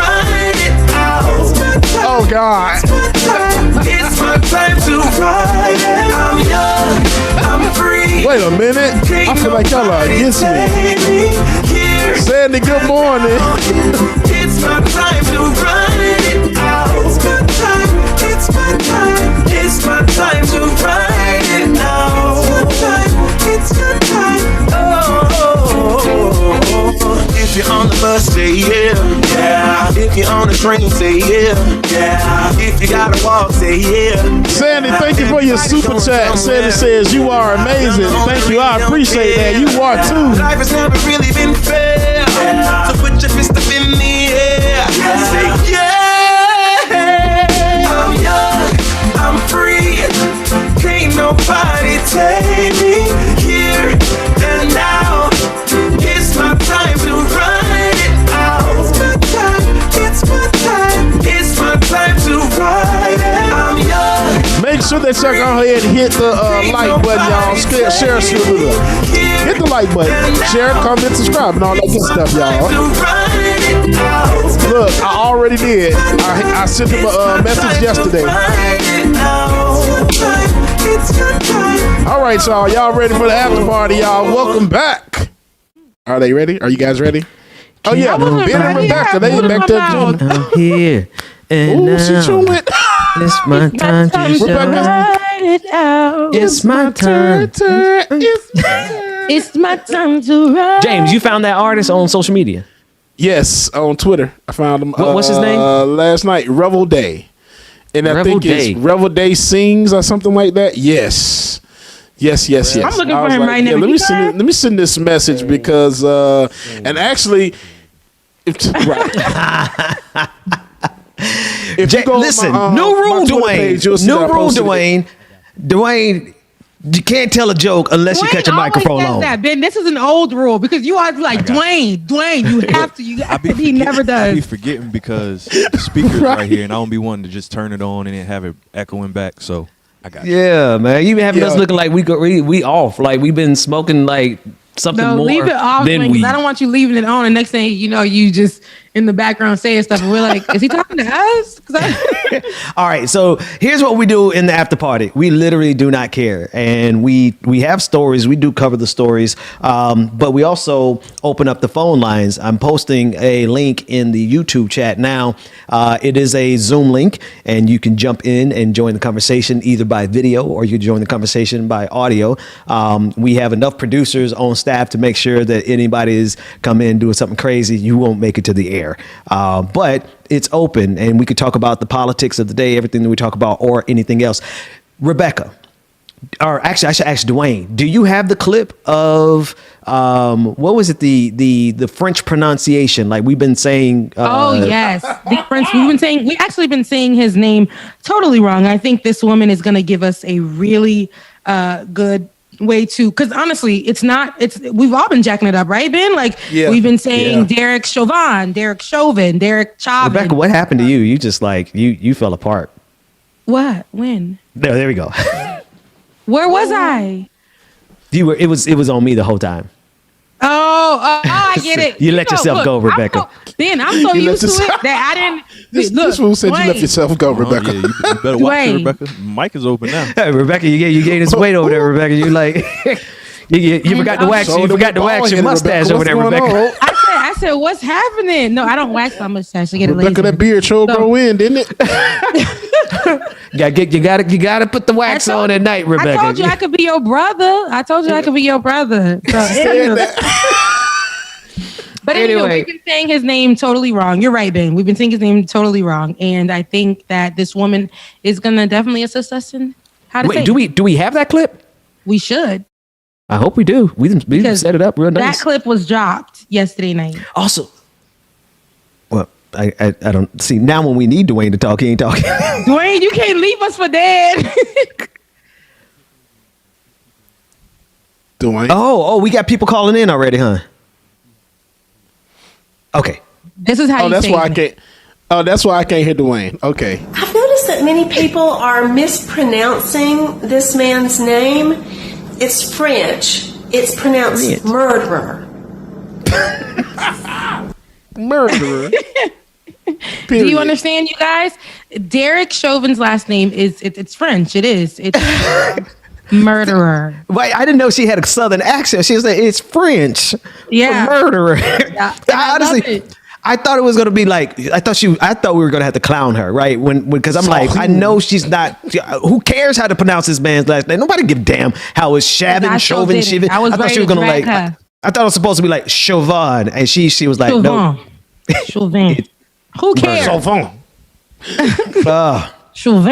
Who cares? It doesn't matter. You are a murderer. I hate y'all, the trial situation. I know I talked about it yesterday, but every time I think about us having to go more weeks into this trial, it's almost like we're looking for evidence. That thing is on camera. We are not looking for a white Bronco. We are not looking for a glove. We do not. You went way back. You too young to even remember a damn white Bronco.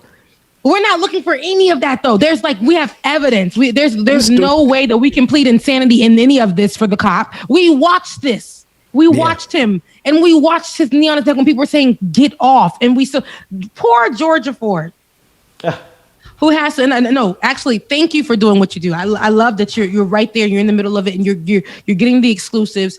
But I know that you have that natural, I know that when you get there, you get upset. You get those feelings. But I know that you're a great journalist and you have to be unbiased in these cases most times. But girl, I don't know how you're doing it. So more power to you. And like I said yesterday, self-care. Because for me, just watching the small bits and pieces that I did watch, it's like I had to just remove myself. Because I'm like, okay, go get a breather. Because you watching that was very traumatizing. I don't know how they don't pay for free self-care for people who are covering this or working around this thing, because especially as a black person, God. I know how, because generally speaking, they don't have to, there's a lot of reporters who don't live this. All they actually do is just report on it. That's it. And for them, it's just a job, versus for us, it's our life. And it affects us in a way totally different than it affects somebody who all they're doing is covering it for, this is the beat. This is their beat, right? This is what they've been assigned to. And this is why you get people who cover these stories and they end up going back to look up the criminal history of the person that's dead, right? And so that's why, when we covered these things, it gets in it affects us. It affects our psyche. It affects our spirit. It affects our emotions. You really are. honestly, right, real talk, we're all a little bit traumatized. This show, in fact, is a result of 6 years of trauma of dealing with these same goddamn stories every single day, right? Because just it all piles up. And because we actually are doing this, we're not doing this because, like, you know, we want to be Emmy Award winning journalists. I do this because this is my life and this is my truth. And so it affects us in a way that I absolutely cannot and won't cover the Derek Chauvin trial at the intensity that it should be covered, and that we could. And that's why I'm so grateful. I am grateful that Georgia Ford is out there doing it and taking it on the rhetorical chin. Go ahead. Go ahead. I'm sorry. No, I can hear you. Go ahead. Okay. So wait, who? Is somebody talking to me? Go ahead, Rebecca. After you're done, okay. I have a special guest for us. So. Okay, 2 seconds. That's it. Yeah, no, Ben, you covered it. Yep. Who's our guest? Who's our special guest? So this woman needs no. I can't hear nothing. Bubba, you'll be able to hear in just a second. I still can't hear nothing. Wait a minute. It's not about you, Bubba. Just hold on. Hi, Ben, Rebecca, and the third person I don't want to mention. How are y'all today?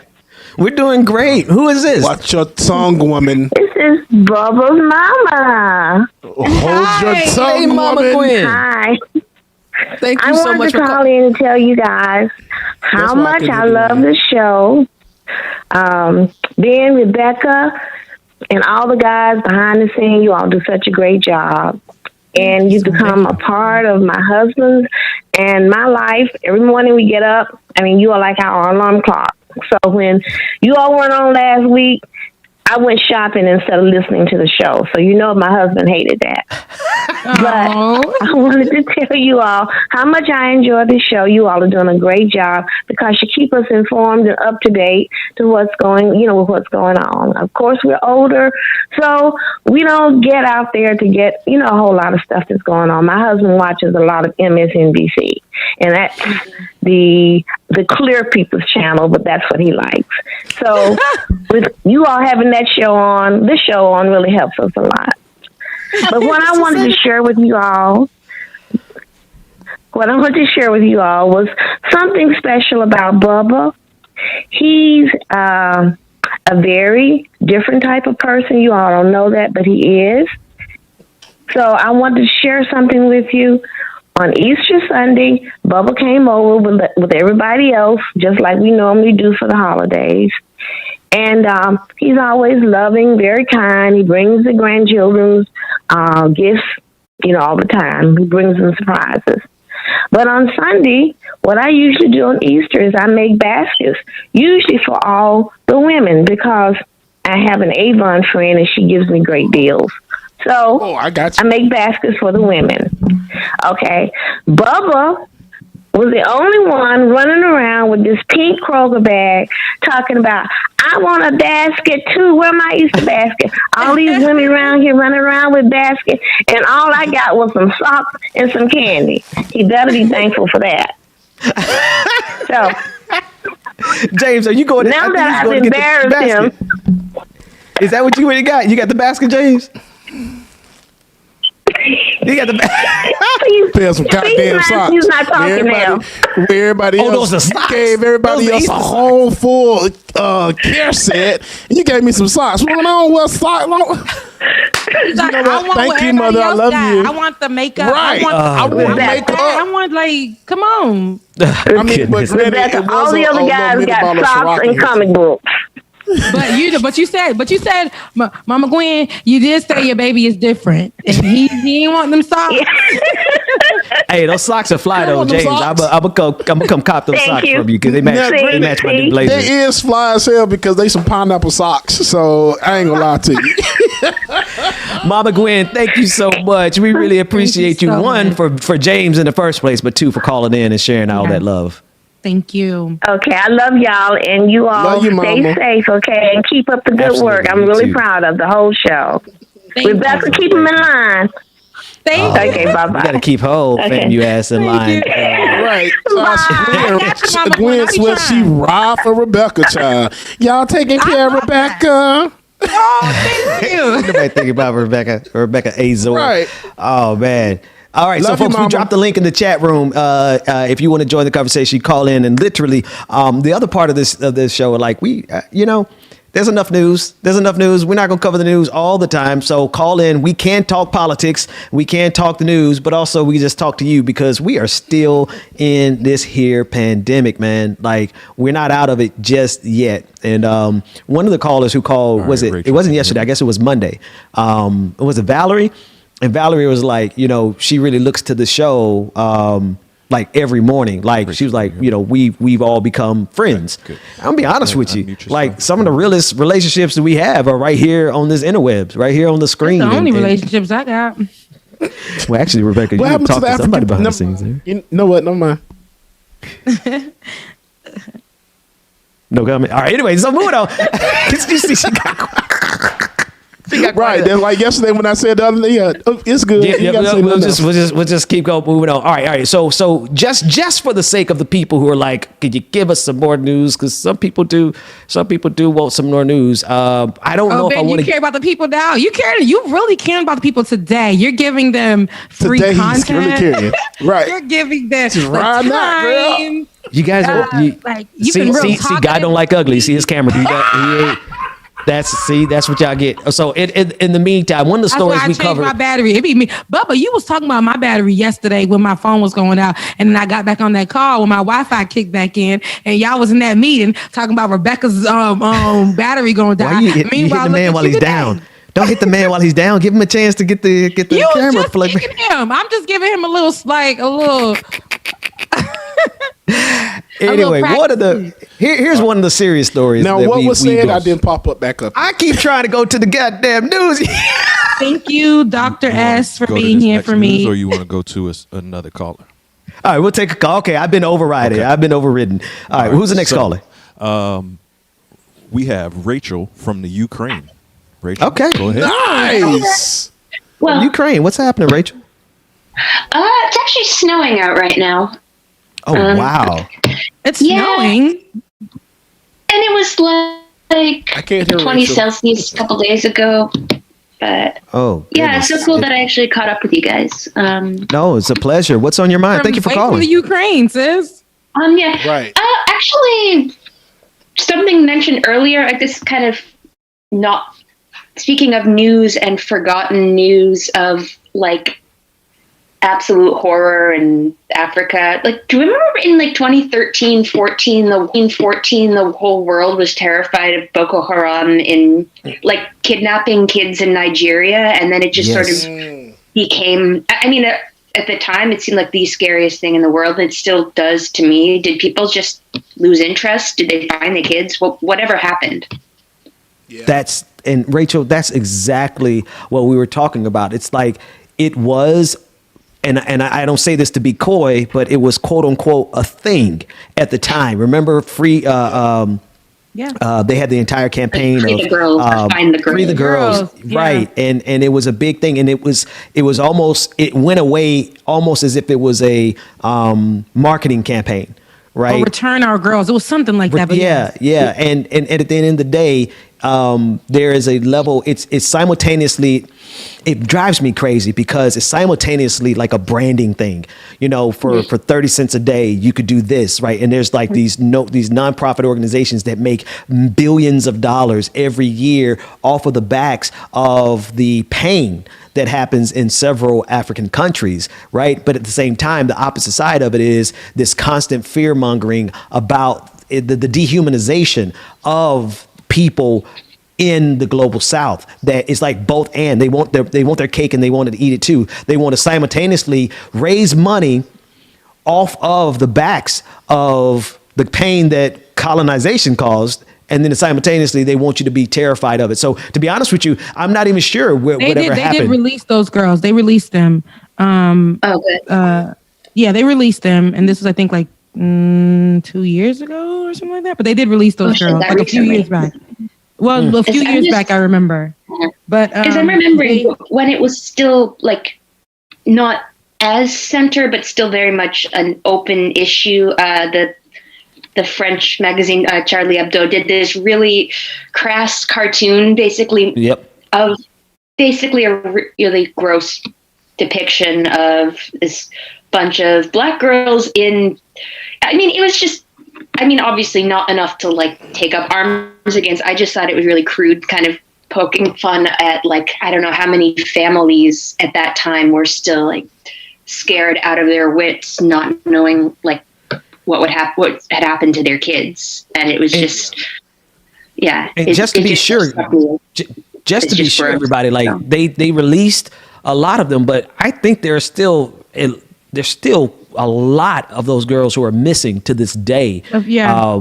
And so just to echo what you're saying, Rachel, but no, we definitely appreciate you calling in and bringing light to that, because I think it was in context of the conversation we're having about what's happening in Haiti. Where I said that like the dehumanization that happens. Right. And we just don't, we don't humanize. We have in this country, we like to otherify.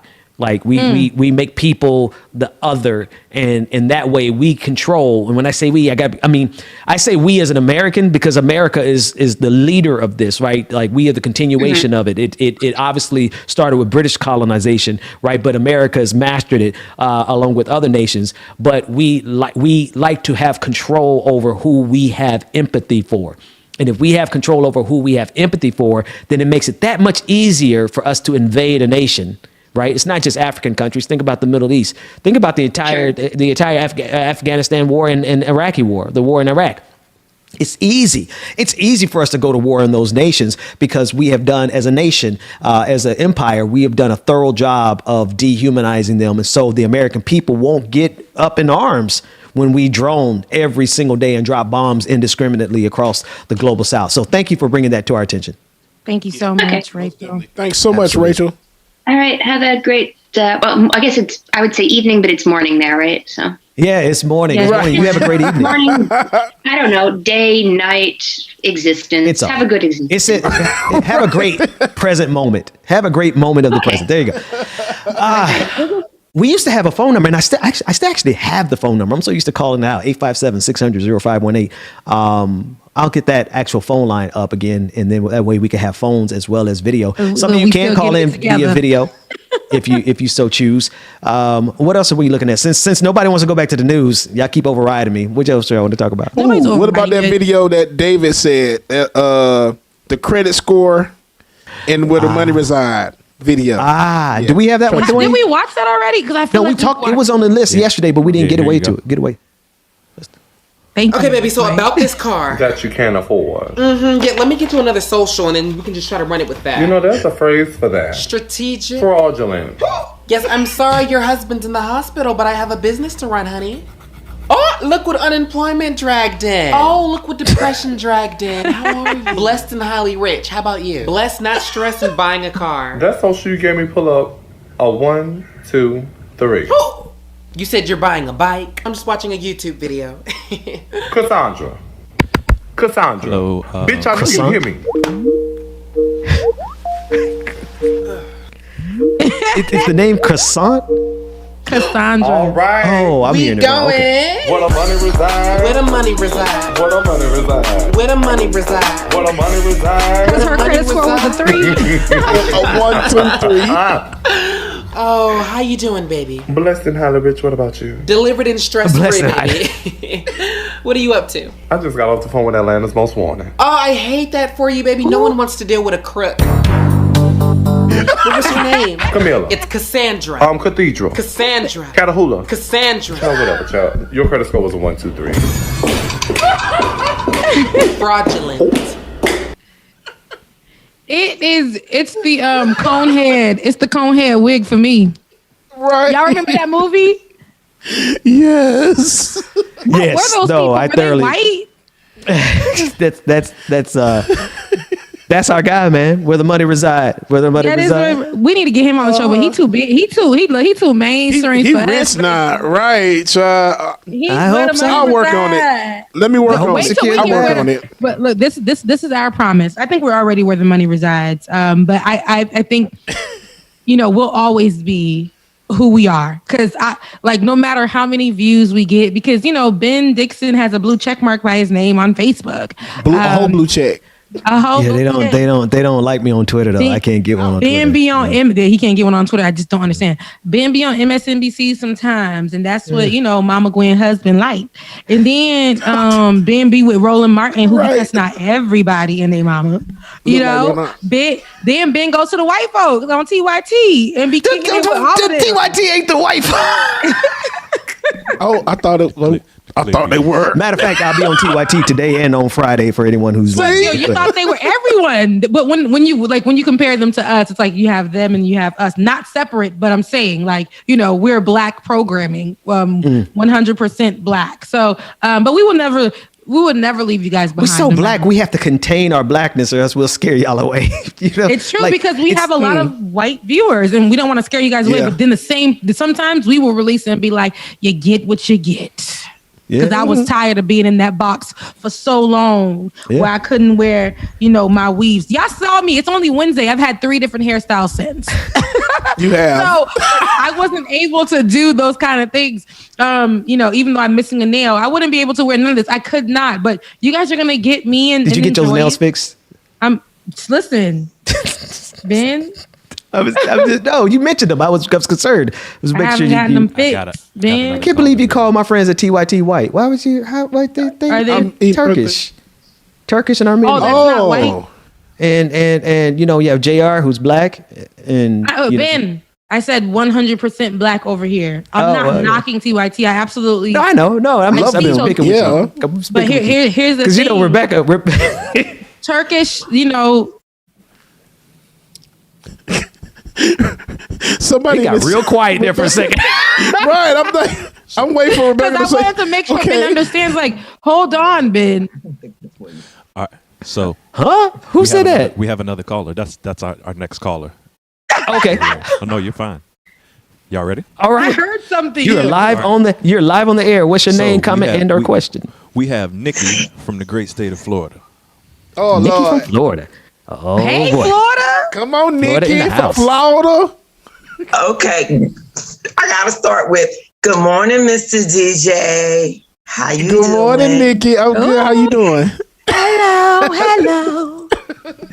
Hello. Hello. Hey, hello. I started watching this show because Ben came on late one night and he was just spilling his guts, and I was feeling all of it. And I thank him every day for that, because that changed a lot for me, because I was not enjoying coronavirus in Florida at all. So I have seen Ben before. I liked him. Don't get it twisted. But that night I fell in love with him, because I was like, okay, I might be able to keep my sanity just a little bit longer. Then he described himself one day. He said, to know him is to love him. And I felt him, because I do the same thing. If I meet people and they actually get to know me, they love me. But if you just, glance at me, I have resting bitch face, and it's not always conducive to a good thing. Then you brought on my DJ, and then I was I'm stuck. I even figured out Patreon just to hang out with the DJ one night. I've been loving the end of coronavirus. I'm going to get my shot. I ain't gonna lie. I've been procrastinating because, this is Florida. I'm scared to go out my door. I just think everybody. Talk about it. It is. And then you guys brought on Rebecca, and I have been giggling every morning ever since. And when I don't get up in time to watch all, I actually get in my feelings like, damn it, now I have to watch it recorded. Oh, well. Okay. Oh, at least you're watching it, and that's we definitely love the support, and people who see us enough to be like, I missed the show. I gotta run that back. Like we're your favorite show on television or something. You gotta play it back. I kind of love it. And I appreciate that. When you guys were going last week, I was lost, and I spent way too much money on Amazon. I felt you on that, Miss Gwen. Well, now listen. We in order, for the sake of not giving Jeff Bezos any more money, we will make sure not to take an entire week off anymore. Thank you. No, it's our pleasure. Listen, thank you. Absolutely. You know what? Rebecca says this to me all the time, and because y'all know it when I say it. Let me just say it. Like, a lot of times I really don't even kind of realize the kind of impact that my work has had over the last couple of years, because I just be so busy working. The other thing is we in this pandemic, so it's hard for me to tell because I look into the same window every single morning, into the same camera every morning, and I didn't realize like what we were building was reaching so many people and helping so many people. So thank you for taking the time to call in and tell us that, and absolutely thank you for mentioning DJ Exclusive and Rebecca, because, you know, they were, let me tell you something, 3 people in my life that kept me from either being dead right now or in jail right now. Number one is my wife, Jada, who made sure that I didn't go and do my own special type of protest that I talk about all the time. I didn't go marching up the steps of the Capitol burning an American flag, which is what I was ready to do. So thanks to her. But then Rebecca and James, like the patron parties, James was blessing me. And I'm like, you know what? Let's bring them to the show. Let's bring them in on the mornings. And then Rebecca, like me and Rebecca been in the trenches since I've been in Atlanta. And so we were just waiting for the opportunity for us to be able to work together again. So I really appreciate that you, as an individual, but also the audience, that you all appreciate the work and what we're doing. So thank you so much for the call. I appreciate the universe putting y'all together. Thank y'all. Thank you. Absolutely. Love you, Nikki. Thank you. Now, here's a bad thing, though. Here's the flip side of that. I can't ever get rid of y'all two, can I? That'd be the end of my whole. That'd be it. Never, my nigga. Never. Yeah, and you've added Bubba to the mix, but you've never could get rid of me. I mean, even when I try to run, you'd be like, Rebecca, you ready? I'm like, right. I'm in a whole new corporate world. I said no more, and here you go.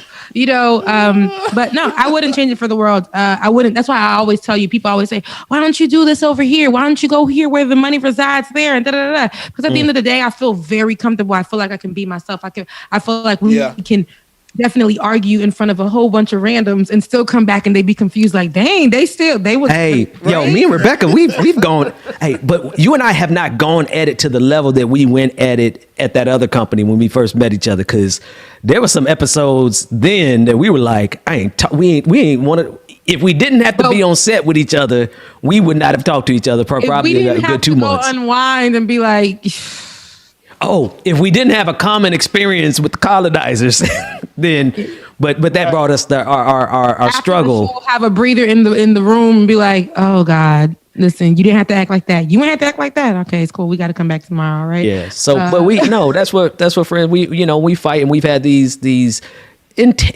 intense debates. It's not even really fights. They're just good debates. But I know for a fact there's no way, especially the last person on earth that I could ever like exclude or not have on my channel going forward is James Bubba Williams. Because I do believe more people love James than they love me. So I'm kind of like, they will shut this whole thing down. They would shut the whole thing down. Earth, okay? Y'all stupid.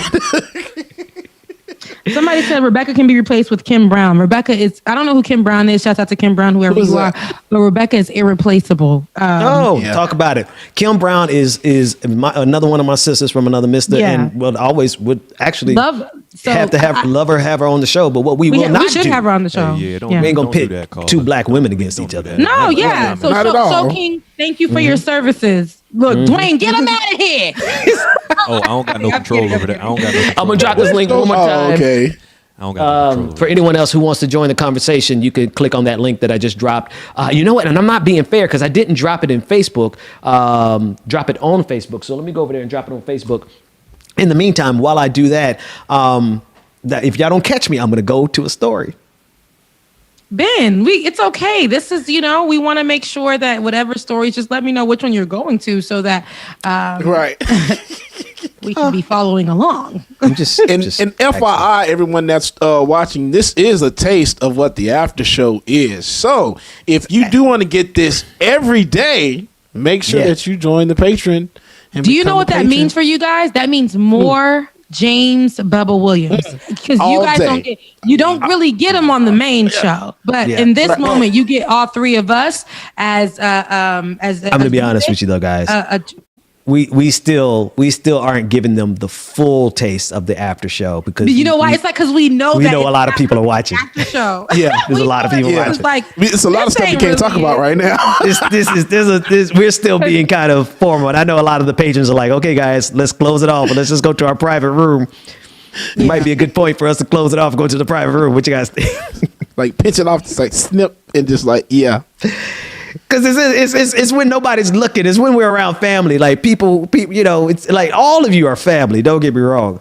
But when it's you can't have every kind of party in front of everybody. It's the folks that really are willing to be like, Paul I'm Pierce. about to make sure we going to the after party and I'm paying for everybody. Listen, you don't stream everything. Right. Think about what just happened to Paul Pierce. He just lost his whole job because he streamed his poker party with the strippers. He really doesn't care though. See, you're right. And I missed all of that money too. Talk. Money talks, man. Because when you rich, you get fired from a job. It's like I can go on vacation.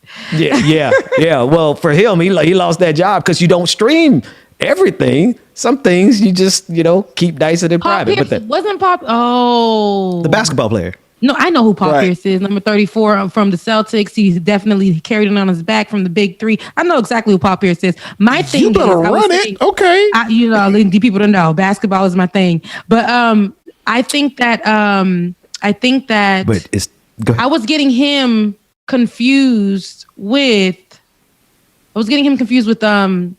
Charles and how he had his old stepping fetched ass. Charles Barkley. Yes. That clip, I wish we had that clip of him saying, every stream, his old country bumpkin. In the clip that I think you're talking about is a clip where he was saying, Charles Barkley was saying that, all the politicians are the same. And there's no difference between the Democrat and all they want to do is divide us on race. Ben, that's not the clip I'm talking about. I'm talking about when he picked up a woman back in the day on the streets. Oh, you talking about, oh, Lord. Wait a minute. Oh, she had a clip of that. I missed that whole clip. I missed that whole thing. It was back when they had limousines, and the tape quality had it was like the tick, whatever. But he went through his own issues and he went through his own situations with that, and he had to get clean and all that, and then he came back. And Charles Barkley. Oh yeah, I do remember that, Rebecca. Jesus, that was like years ago. I don't see. My thing is, somebody said Paul self-snitched. I don't see how Paul self-snitched. We have a lot of basketball players who show themselves in the club, women be twerking and things like that. And I think it's because Paul is a certain age, right? So I think we attach him with not being able to have a life. And don't shoot me. Don't throw tomatoes at me just yet. I just feel like, it's his Instagram. And yeah, there is a way we have to carry ourselves. But with Cardi B, we stick up for her when she says, I'm not raising your kids. Like, I'm not, be careful what your kids are doing, whatever. I'm still doing my job as whatever. Yeah. My kids don't watch this. My kids don't do that. So is it different when Paul Pierce does it? Because to me, he's literally on his own platform. Yeah, I say doing the same thing. Why? Here's the difference. Cardi B doesn't have a morals clause in her contract, and she doesn't have a contract with Disney. With Mickey Mouse. So Paul Pierce can't. I mean, if Paul Pierce would have did all that and it never hit and went viral and never hit social media, he'd have been good to go. Yeah, he would have. Being that you represent Disney, represent ESPN, and I'm sure in his 500-page contract, there's a morals clause in there that say, yo, you can't represent us the wrong way. So he brought that on himself. Yeah, okay. Thank you, voice of God. I can definitely see that. I can see that. Yeah, no, I agree with that. Now, just on the principle of the matter, though, just on the principle of the party wasn't even that like there were strippers and it was a party. So the party itself in the broader scheme of the culture, to me, it was like no big deal. But the fact that he had a morals contract and clause in his contract, then he must have forgot that he had that in there. So. Maybe he didn't forget. Maybe he ain't forget. He just wanted a good time, like whatever. I mean, like we said, the best times are the ones that you don't stream. But at the same time, sometimes it'd be so good you want to cut the camera on and say, "Hey, everybody, look at how much fun I'm having." I don't think that party was particularly the one to get fired for. Like, if I'm going to get fired, It's gonna be a hell of a party. That's all I got to say. Alexa, play Cardi B. I knew you was gonna do that. I was waiting because I saw it in the comment section. I was like, "Don't!" I unplugged her before y'all can get to it. She is unplugged. Damn it, man! You gotta be quicker than that. Why do you have that CIA agent in your house? You know what's crazy, y'all? I can drop in on my home. I can drop in like when I'm not home, and I'm like, "Let me hear what my house is doing," and I'll be like, "Call house, Alexa," and then she'll call, and then all I hear is just. That's too scary. That's funny because now to be fair, I'll be like dropping on my daddy, and then it'll go to his office, and then I'll be like, "Daddy," he'll be like, "Why are you calling me?" I'm like, "Oh, I just wanted to see what you was doing." No, to be honest with you now, like we all bullshitting, but the truth of the matter is, every single one of us got a CIA agent in our hands. Have you noticed that if you're listening to music on your phone? And you go to any social media website, the music cuts off. Y'all ever run into that? That's because your phone, like when you go to these, they are actively listening to you as you use Facebook, as you use Instagram. That's why all you got to say is, I don't know. I never forget. I was at some bar and I ordered a Corona, and the next thing I know, I had a Corona, the very specific brand of Corona, the Corona light, whatever it was, pop up on my Instagram feed like 5 seconds later. So, Alexa is a CIA agent, but so is our iPhone. Stop saying her name. Alexa, play None of That by Asian DeBrat. Huh? Let me know if it played on any of you guys' stations. Hey, let me read this super chat real quick. Thank James, you got it. Yeah, I got it. Laura Estrada sent the super chat saying, TYT introduced me to Ben. I wanted to educate myself. I found a preacher and a shaker and a mover. You bless this Cali mixed race Chicana every morning. All right, Ben. Shout out Laura Estrada. We thank you, man. We appreciate that. You better get it, Ben. She said she found a mover and a shaker. Come on. And a shaker. I tried to get rid of that first part, that preacher part, but it would never ain't go going away. nowhere, brother. It's not ever going anywhere. Do you listen to Roland Martin? That man could be cussing out anybody. He does give uncle vibes, but at the same time, like he has that preacher-ness about him. I'm gonna work on my Roland Martin accent because he be tripping me out. Because you kind of were giving Mitch McConnell. Was that your black Mitch McConnell? I don't know. No, Roland Martin got his voice kind of like he's up here, somewhere up there. He doesn't have a bass in his voice. He don't got a bass. Reverend Donna Gilbert. Oh my gosh, I can't pronounce her last name. Donna Gilbert Pouliot. Reverend Donna, please forgive me if I mess up your name. Okay, she says I've been missing you three. I have been campaigning. Special election is next Tuesday. Continue the great work you all do. Much love. Shout out Reverend Donna. Thank you for out there doing that work, ma'am. We greatly appreciate that. Thank you so much. And what state are you in? Right. I was gonna say I can't. I don't know exactly what state she's in, so I'm not sure which special election it is. But like James said, thank you so much for doing that work. I know, Nick. Look, Nick, I can see your face on your picture. But no, you're right. Like that was Ben's Roland Martin accent. It was impromptu. I haven't actually had time to work on it. Like it's crazy because when I first met Ben, I didn't know him yet. So I was like, oh, he gives a little bit Roland Martin, and Ben was looking at me like I was like, no, you're young, you're fresh, you're innovative. She was like, oh, he didn't like that, so let me compliment. You're young, you're fresh, you're innovative. It's kind of like me saying that you remind me of somebody, even if they're somebody that you might, you're you. I'm me. Yeah, somebody told me the other day I remind them of what's her name? Sandra. She works with the Biden administration now. She was campaigning with him. The beautiful Karina, our Haitian sister.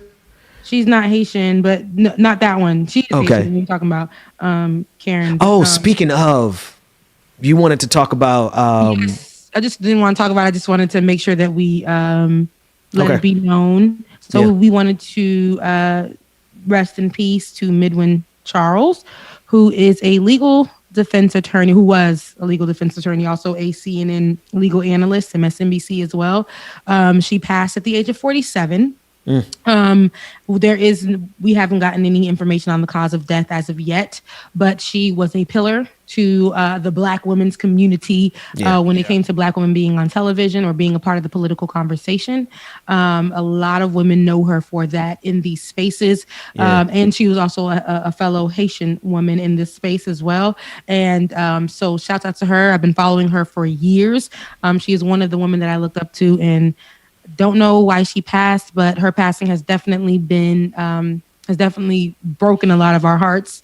And even if you did meet her or didn't meet her, I'm pretty sure you've seen her somewhere. You've seen her work somewhere. You've seen her on your television screens. You've seen her across your Twitter feed. You've seen her in an article, something. So she definitely passed following not coming on one of her lives as she usually does. March 19th was the last time that she posted. She said she wasn't feeling well, and yesterday we got the news that she passed at the age of 47. So, it is so, I don't know. This is why I am unapologetic about feeling this show in our time together. I don't care about the show. This is our time together. We got to fill it with joy. Yeah. We have to, because it's just so much sadness around us. And, one of the things that I feel like we have a responsibility to do is to not compound that sadness, and to make sure that, even if we have to break the news to you, we're not breaking you as we break the news to you. I knew Midwin Charles's work. You could see her all over the place. She was doing it. And Rebecca, I love the way that you contextualize it. Like, in the political commentary streets, she was a beast. Like, she was on the scene. Like, she was taking, like, Donald Trump, she was ripping him apart in this most recent election. And her work goes well beyond that. But just, if anybody doesn't know her, like, you can immediately find out some of her, how fierce she was by just Googling just recently. But she was noted in the Black women circles, like she had so much respect and so much love. And I did not know she was Haitian. And so I thank you for her name says it all. Her name said it all. Midwin. I know a lot of people with last name Charles that her name. Midwin. Listen, y'all know I'm not. And Charles is a staple for Haitians. Y'all know I don't names. I mean, I can give you the etymology of so many words where it came from, but names, it's not my thing. Yeah. That said, love and solidarity with her family, and everyone who loved her, everyone who supported her, and everyone who's grieving this morning. That's it's just a really, really sad. 47 is entirely too young. Young, yeah. And Reverend Donna Gilbert Poulier also said she's doing the. Go ahead, Rebecca. I'm sorry. Go ahead. No, I was gonna say she just. Looking at her breaks my heart, because I'm like, dang, really not. And I hate to say, like, life is so short. Do what you need to do. I mean, do what you love to do. Do what you know is going to make a difference. And she did that up until the day. So I don't know. Like I said, I don't know what happened. And, but we're still mourning her. And I know that we've seen her working and making her statements and pulling up to MSNBC and going to events and speaking for the women in entertainment in this whole arena. She's been doing that. And, but just to see that, like, dang, you just don't know. You could just wake up one morning, or you could not wake up one morning, and you just don't know. But do what you love, man, because being depressed, y'all, is doing something that you don't, and not knowing if you're going to pass tomorrow. The girl that was, I got my braces. I know I'm just veering left, but I got my braces done yesterday. I got them redone, whatever they call them, adjusted.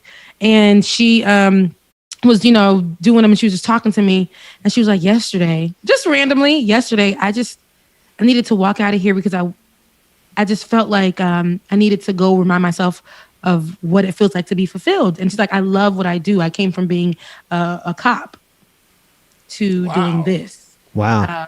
And she was like, I wanted to end up being working for the feds at least, or being whatever. But then I realized that's not feeding my soul. So she's like, people were saying, why would you go into this? And, you're pregnant and you're going into dentistry. Why would you go into this dentistry? And she was telling me that it almost made her lose her mind, just trusting and going with the world, what the world would tell her. And she's like, as a Black woman in the space of dentistry in that certain location where the dentistry is located, she was like, it's almost sometimes you feel like you can't be yourself, you can't be you. But I started to find myself in this place where I found this particular dentistry surrounded with Black women around me. And I feel like I finally have a place. And even on days where I don't feel like I'm fulfilled, they allow me to walk out to remind myself of why I love what I do so much and why I get to talk to people like you, me, at the time. So that even spoke to me. And then when I found out the news about Midwin, I'm like, listen, y'all got to live y'all lives. Y'all got to be in places where you're loved, where you're accepted, where they understand that, okay, she's going through a breakdown. Give her an opportunity so she can come back. We know that she's going through a breakdown, but we ain't going to let her stay down for long. Make sure, like, your partnerships, if you do have that, understand that about you and love on you and just be in places. That's why I said I wouldn't want to work with anybody else. It ain't about the money for me. It ain't about none of that. I wouldn't want to work with anybody else because I know that and understand that this is like family. They understand how hard you want to work and where you want to be, but some days you need a moment. And, I know I'm happy where I am. So if the good Lord were to say it is done, I would know and I would be happy with where I am today. Well, he ain't going to say it for a little while. So take a step back. Take a step back, universe. But still. God knows. He already told me I got a long. You still got to find your African prince and have a couple of big, long head babies and long head ass babies and see your grandkids exactly. You know what I mean? So, right. Anyway. All right, y'all. James, you about to say something over there, man. Oh, yeah. I was going to say Reverend Donna Gilbert Pulio said she is in Minnesota, and she's doing the special election is for the seat on the city council in Big Lake, Minnesota. So shout out to her. Thank you for out there doing that work. Yeah. And she's been a patron. She's been a supporter for a long time. So thank you to her and for the super chat. And someone else in the chat room said, Malcolm said, I thought this was supposed to be the fun time.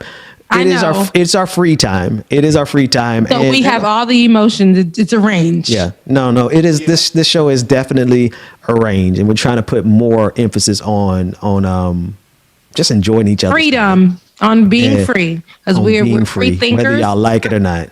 Whether you like it or not. Whether you like it or not. All right. We ended up giving them a whole 2 hours today. How about that? 2 hours, y'all. 2 hours. And extra. And James, they're going to expect you to play a song. Right. Look, James going to be like, I only got time to give y'all half a song because I got a job. I don't even got that time because right when I get off here, I got to run out the house and jump on the conference call at the same time. Oh, man. I know that feeling. Ben, so look, story time. Ben last night going to be like, so Rebecca, you coming to this meeting? And I'm looking like, yes, Ben, I have to log this call. He goes, oh, yeah, you do work. I got a whole job. I think Ben thinks I just go and be free, after this. No, I literally I just don't know your schedule. That's all I'm saying. I don't know your schedule. My schedule is as soon as I get it. Sometimes I just take a break or I work before this, so I can take a break after this. Sometimes I just work all the way through so that I can get off a little early to take a breather, so I can have a little bit of hours in between coming back here and then starting up with work. It's just whatever. It is a lot. Hey, listen, and everybody, show y'all love to them. And actually, two things. Today, we are actually going to publish the Like It or Not specific Patreon page. For everybody who is a patron currently of the Benjamin Dixon Show and anyone who becomes a patron of Like It or Not, all of our content is going to be linked. Every link that we share on one page is going to be shared on the other. Every link that's shared for Patreon, whatever we do special for Like It or Not, everybody who's in my family, it's basically the same Patreon. We're just going to keep it separately so that we can build the funds up very clearly and very distinctly to help get my two friends off these corporate slave jobs that they got to go to and they got to report into. So there is a patron party this Friday night, and anyone who becomes a patron of anything that we do, until there's a new technology where we can have everything in one centralized location, we're going to have two separate Patreon accounts. But no matter if you're a part of one, you are automatically a part of the other. If you are supporting right now, if you are a patron of the Benjamin Dixon Show, well, that, you know, you are supporting this show. You are supporting Like It or Not. That's how Like It or Not is here. That's how everything else is here. So continue being a patron over there at the Benjamin Dixon Show. Today, we are publishing and going to finalize. We just couldn't decide. We finally came to the decision last night that we are going to separate the Patreon accounts. And so go over there later on today and become a patron. And if you're already a patron of the Benjamin Dixon Show, you still get access, and you are literally supporting Like It or Not. You are literally supporting James and Rebecca, because I know y'all ain't thinking about me. Y'all think about James and Rebecca. So, as you should be. James, BBR, RBB, BRB. Be right back. BRB. I love it. Ben, Rebecca, and Bubba. Or Bubba, Rebecca, and Ben. There you go. Yeah. All right, y'all. Showtime. Let's get out of here. Tomorrow morning. Love you guys. Mean it. Love you guys and mean it. Yeah, we'll see y'all tomorrow, see you guys man. later. Make sure y'all follow us, like, share, comment, subscribe, all that good stuff, man. Like it or not. Deuces. See y'all.